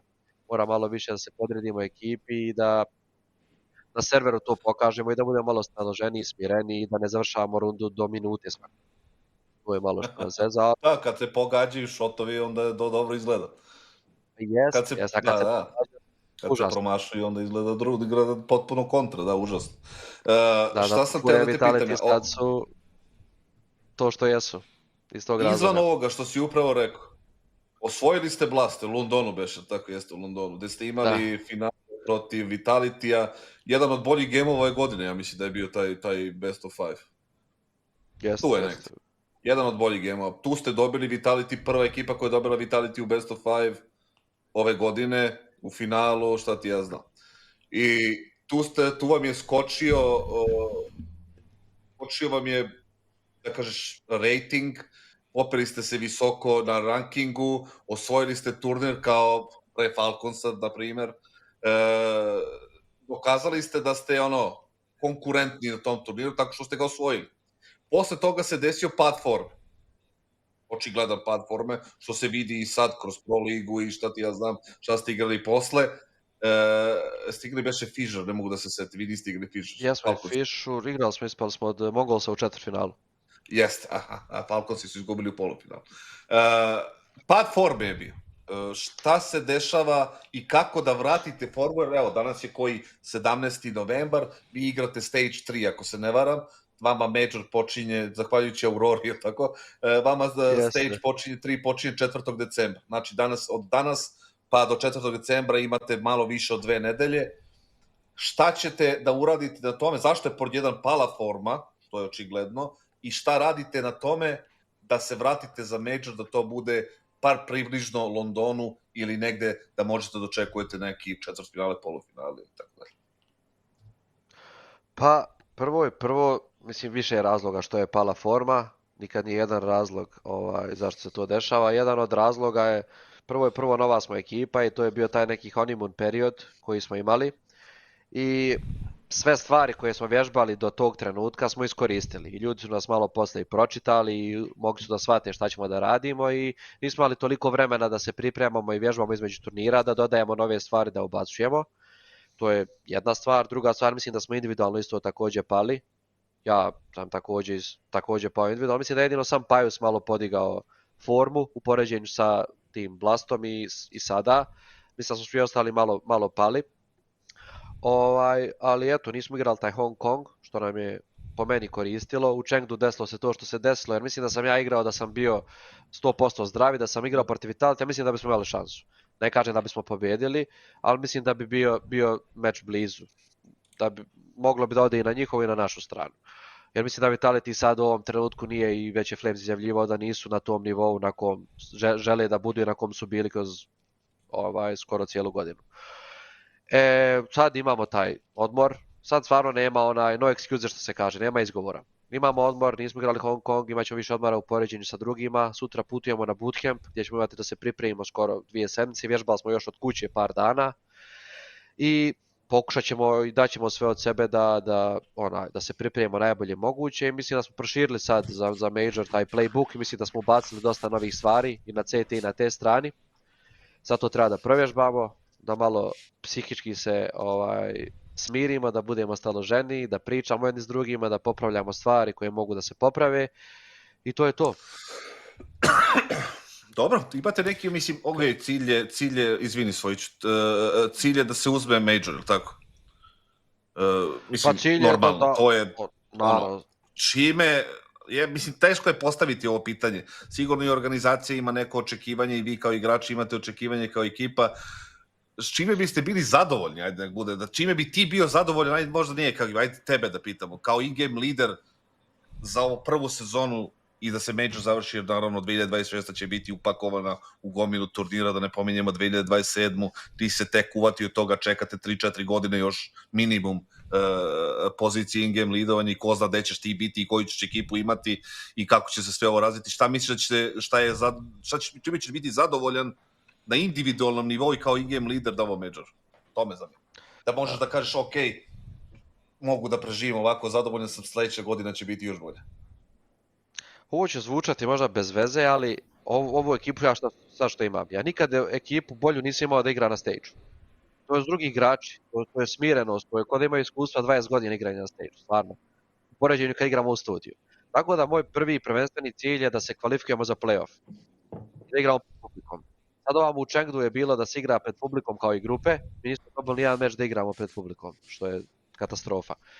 Stvarno mi je cilj da odemo u taj play-off i u play-offu šta god da se desi neću biti nezadovoljan. Ajde, tako reći. Naravno, volio bi da odemo do kraja, volio bi neko polufinale u mojoj glavi ono cilj koji bi volio da se desi sigurno, ali samo da odemo u play-off mislim da možemo ići do kraja. To je neka moja vizija. Sad da nešto puno... A kad dođeš do polufinala, tad je već sve otvoreno, svašta može da se desi. Reci Stojiću, izvini, molim te što sam te malo... Pa ne, teo sam da pitam Nemanju, s obzirom, pomenuo si Sam Pajusa i okej, Sam Pajus je vjerojatno imao malo oštrije kritike zbog nekih malo slabih partija na početku kad je došao, ali realno nije neki Monesi ili Molodo ili Zajvu više support AVP u tom smislu pomaže i čini mi se da je bilo priče i da nešto malo koluje, da što se toga tiče pomaže tebi i sve, ali s obzirom na sve to vi faktički igrate malo drugačiju metu od ostalih ekipa. Imam osjećaj da kod vas je više odgovornosti na puškama nego na njemu. Naravno, on treba sve vas da uposli, ali za razliku od upravo Vitalitija i Zajvua i Molodoja i Furije koji su trenutno neverovatni i Monesija u Falconsima, imam osjećaj da kod vas više na tebi, na Matušu, na Malbzu da se napravi neki play. Imam osjećaj da mnogo manje Sam Pajus ima nekih play-eva za sebe. Iskreno, on ima ubedljivo najviše play-eva u poređenju sa bilo kojim igračem. Mislim da mi svi zajedno imamo možda kon play-eva. I on je taj koji dolazi i donosi te play-eve i stvarno on se mnogo trudi i gleda druge snajpere mnogo. I on je svestan da on nije Ilija, ali da će sve od sebe da to pokrije na neki drugi način. I stvarno je dobar i kao saigrač i sve te stvari koje donosi jako meni znače. I pogotovo na CT strani te stvari koje on radi kao snajper, ili igrao sa Silijom, ili ja nije ni blizu imao pikove kon i stvari koje je radio, iskreno, ni blizu, tako da mislim da i radi i kad se gubi i kad se vodi, nebitno je što ja volim. Imaš dosta igrača kad se gubi neće ništa da kaže, pokrije se i ćuti i radi svoje stvari tamo u ćošku i to je to, ali on i kad ga ne ide i kad ga ide trudi se opet i to je jako dobro, to je jako bitno i nadam se da je podigao je formu, igra bolje i bolje i dosta meni pomaže. On je tu secondary caller nakon mene i mislim samo da nastavi ovako, da imate svoje rutine i da se trudi da radi. Možda malo više da odmara čak, da mislim da bi mu više značilo, ali mislim da je dobar i jako koristan za ekipu. Da, a kažeš, mislim, pričao si sad, kako sam ja izvuku iz tvoje priče, da su na stage-u cela ekipa gotovo postaju neke druge zveri, jel?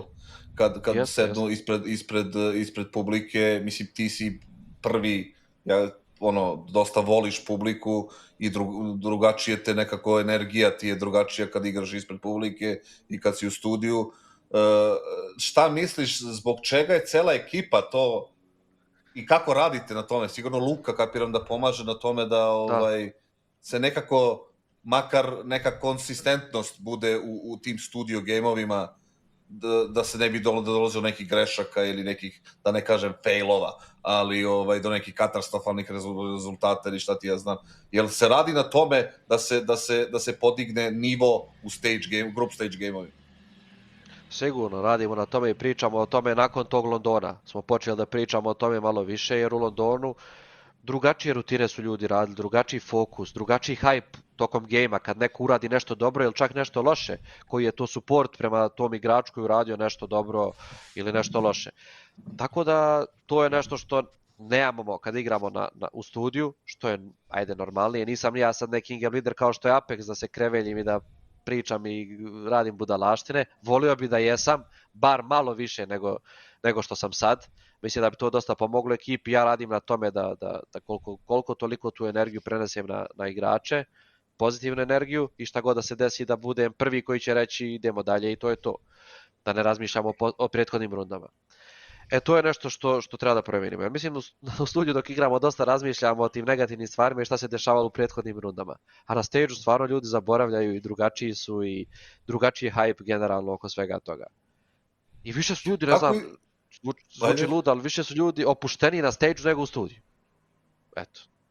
Pa to je nešto definitivno na tom psihičkom nivou, ali ono što hoćete pitati, što meni postavljaju pitanje i verovatno dobiješ i ti od fanova, ali evo šta bi ljudi definitivno voleli da čuju, kako izgleda dan Huntera in-game lidera od jutra do mraka u practice danu?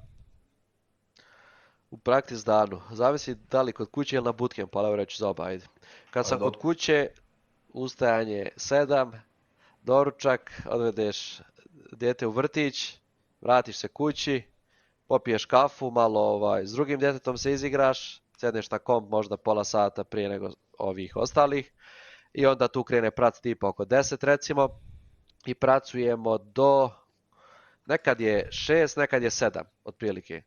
Sa sat vremena pauze između 2 i 3, pretežno, ručak, i onda ili između mapa ili na toj pauzi ili uveče sagledaš sve te mečeve što si igrao preko Skyboxa, tu mi treba možda neki sat i po vremena, tih 5 mapa, i označim runde koje želim da prođem sutra, da objasnim igračima šta i kako, šta mi se sviđa, šta mi se ne sviđa, i uveče odradim te neke svoje rutine, da li deathmatch, nekad odigram sad premijer, slabo face igram u posljednje vrijeme, deathmatch, pretežno botovi i eto, tako čisto da se opali koji metak pred spavanje i završim dan možda nekad oko 11 uveče, tako, recimo 10-11. A na bootcampu smo... Ustaneš u 7 i završiš dan uveče u 10. 10-11. Kao in-game leader. Ajde, to, da. Eto, ljudi, da čujete kako se to... Ajde, sad za bootcamp da čujemo to. A na bootcampu smo od 9 do 8 zajedno svi, kao ekipa. Nađemo su 9 doručak, šetnja ili neke body activity, nešto odradimo, da se razbudimo, doručak, kafa, krenemo raditi možda oko 10, pola 11 i tipa do 8 uveče smo zajedno. I tu imamo teoriju, 5-6 mapa pracujemo, sa performance coachom nekad imamo neke teorije. Aktivnosti. Pa da, aktivnosti, i onda uveče također ajde sagledam to što smo radili, malo pregledam neke demoje, mečeve također koji se igraju, ako ima nešto uživo, to i radim i kod kuće, ajde u međuvremenu isto kad ima nešto. Ali eto, faktički na bootcampu dan traje bukvalno 12 sati za redom, bez pauze. Čekaj, Stane, koliko dana nedeljno vežbate od kuće kad niste na bootcampu? 5. Tako, i 2 dana je odmor. Da. 2 dana je off, da.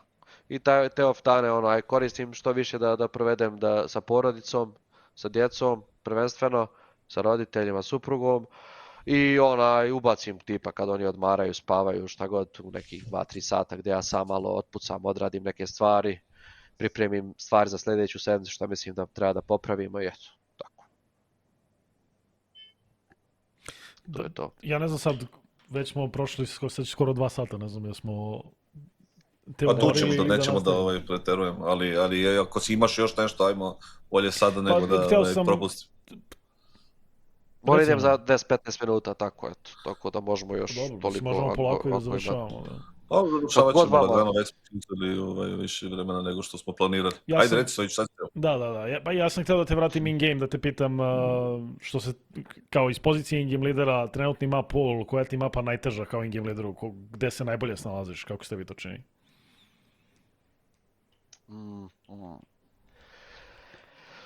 To je teško jer iskreno, zavisi protiv koga igraš stvarno. Tipa Inferno obožavam, tipa kao te, da prozivam, dok ne udariš tipa na Vitality, koji igra totalno drugačije od drugih ekipa. Jer ti daju sav prostor, jer moji igrači ako im daš sav prostor malo je teže. Znaš, ja isto kao in-game lider, volim da imamo te neke borbe na banani odmah ili u mid. Poslije tamo kad se povuku po sajtovima i gdje je gamble 3B2 ili 3A2B, onda je malo teško. Ali Inferno volim da prozivam i na CT i na T. Mislim da to mi je mapa koja mi leži. E sad mapa koja je teška, ajde mislim, Overpass nam ide dobro. Izgubili smo od Furije 2 puta na produžetke, koja je najbolja ekipa na svijetu na mapi sigurno. I na te strane smo igrali generalno dobro. I protiv Virtusa smo uzeli 8 na te strane, izgubili smo na produžetke isto. Ali ja Overpass nisam igrao bukvalno nikad do sad do ovog ljeta. Imam možda 20-30 mapa na HLTV-u kroz čitavu karijeru, a imam ne znam nija koliko mapa. Bog zna koliko ima mapa na HLTV-u. Tako da Overpass sigurno je malo teži, ali treba mi iskustva. Nije da je ne volim, samo mi treba iskustva. Ancient je u posljednje vrijeme težak. Ne znam zašto, svima je na te težak Ancient. Koliko mogu da primijetim. To mi je Pa nekako vidio sam da sad se u menja posljednje meta na vrijeme. midu, da su počeli ljudi da smokuju Donat i Red, da su počeli da tovare tamo na početku dosta, i ne znam da li zbog toga možda, ne znam i šta je poteglo da se toliko sad forsira mid. Pre je bilo na midu dosta aktivnosti, sad su počeli da ubacuju svi taj Donat smoke i da neko izbegava. Vidio sam na primjer Spirit da potroši 3 smoka instant. Oni smokuju Kevi, Donat i Red i šalju Donka tamo da širi, i ako ovaj ne uradi ništa, oni su izgubili rundu. Ali, reci. Yes. Ima samo, mislim, fleševi su, sve je otvoreno za fleševe i pucaju gore visoko, ne hvataju tvoje, pucaju u leđa terorima. I to jest hunterima, možda bacaš fleševe sa A, sa B, sa CT spona, brze su rotacije. Ne znam, ranije je dosta lakše bilo igrati te strane, nešto se promijenilo i svima je teže. I sad gledam i druge ekipe, kad pogledam, teško je. Teško je, ali nije da ne volim ni to. Ok mi je sve, nemam pojma. Možda Dust kao te je težak, to ne volim nekako. Moraš dosta da moraš, nema greške, ako prozoveš default, moraš sve da uradiš, što se kaže, by the book. Ako hoćeš da te ne pikuje snajper i sad razbijanje onih smokova, snajperi na midu, dosadno, jako je dosadno. Da. Ja sam teo individualno te pitam, mi ga zovemo ja ga zovem Matis, ali Matuš mu ime, jel? On mi deluje kao čovjek koji dosta tiltuje, da li na sebe, da li na igru, da li na nešto. Vidim da ima neke reakcije na kameri koje su stvarno gore nego Nikoline. Ali je čovjek možda jedan od oštrijih ljudi na svetu. Što se tiče pure aima. Razumeš, sad ti meni reci kakav je on ovako, pošto mene individualno, lično me zanima kakav je on, da li je baš takav kakav ja mislim ili je nešto drugo. On je stvarno predobar saigrač, loš je po sebe i to što si primetio da se nervira, samo na sebe se nervira. Uvijek je na sebe, nikad neće se nervirati na druge i kad neko pogriješi on to 100% shvata. Šta god da mu kažeš, idi, skoči, poginut će. Stvarno, taj tip igrača. Hoće da igra, nebitno, ako vidi tipa, igrao sam ja na Miražu neku poziciju, hoće on da igra, lupam, B kuću na Miražu, jer misli da kratko nije za njega, da bi ja bolje tu radio sa svojom komunikacijom, jer on je više da se fokusira na sebe. I hoće da igra B kuću, razumiješ što ću da kažem. Meni je žao da imam takvog igrača. A ti cijel život kratko na Miražu. Jeste, ali opet žao ti je takav aim da iskoristiš gdje ne koristi se toliko. Stvarno odličan saigrač i radit će sve samo da ekipa se osjeća dobro. I to je stvarno pozitivna stvar. I mnogo je dobar saigrač, samo eto te stvari on to zna i radi na tome da se manje nervira i tiltuje kad napravi grešku. I ako se istiltuje, ako se iznervira da se što prije vrati. Da, pa radi se na tome i on to zna. I on je tip kojima kažeš, on se iznervira, dobro je Matuš, idemo sljedeća runda. Meni to ako kažeš, ja se iznerviram još više. Znaš, ako sam nešto pogriješio nekom, aj dobro, idemo dalje. Njemu ako kažeš, to je dobro. Znaš, on je jednostavan je lik. Znači samo mora da provališ šta kome radi. Jeste. Jednostavan je i stvarno je odličan saigrač. Jako sam zadovoljan sa njim. Svojiću. Pa ništa, hoćemo da puštamo čovjeka da ide i mislim da smo... Puštamo čovjeka, zato te pitam da li imaš nešto za kraj ili da puštamo Nemanju da ide, već smo mu uzeli 2 sata.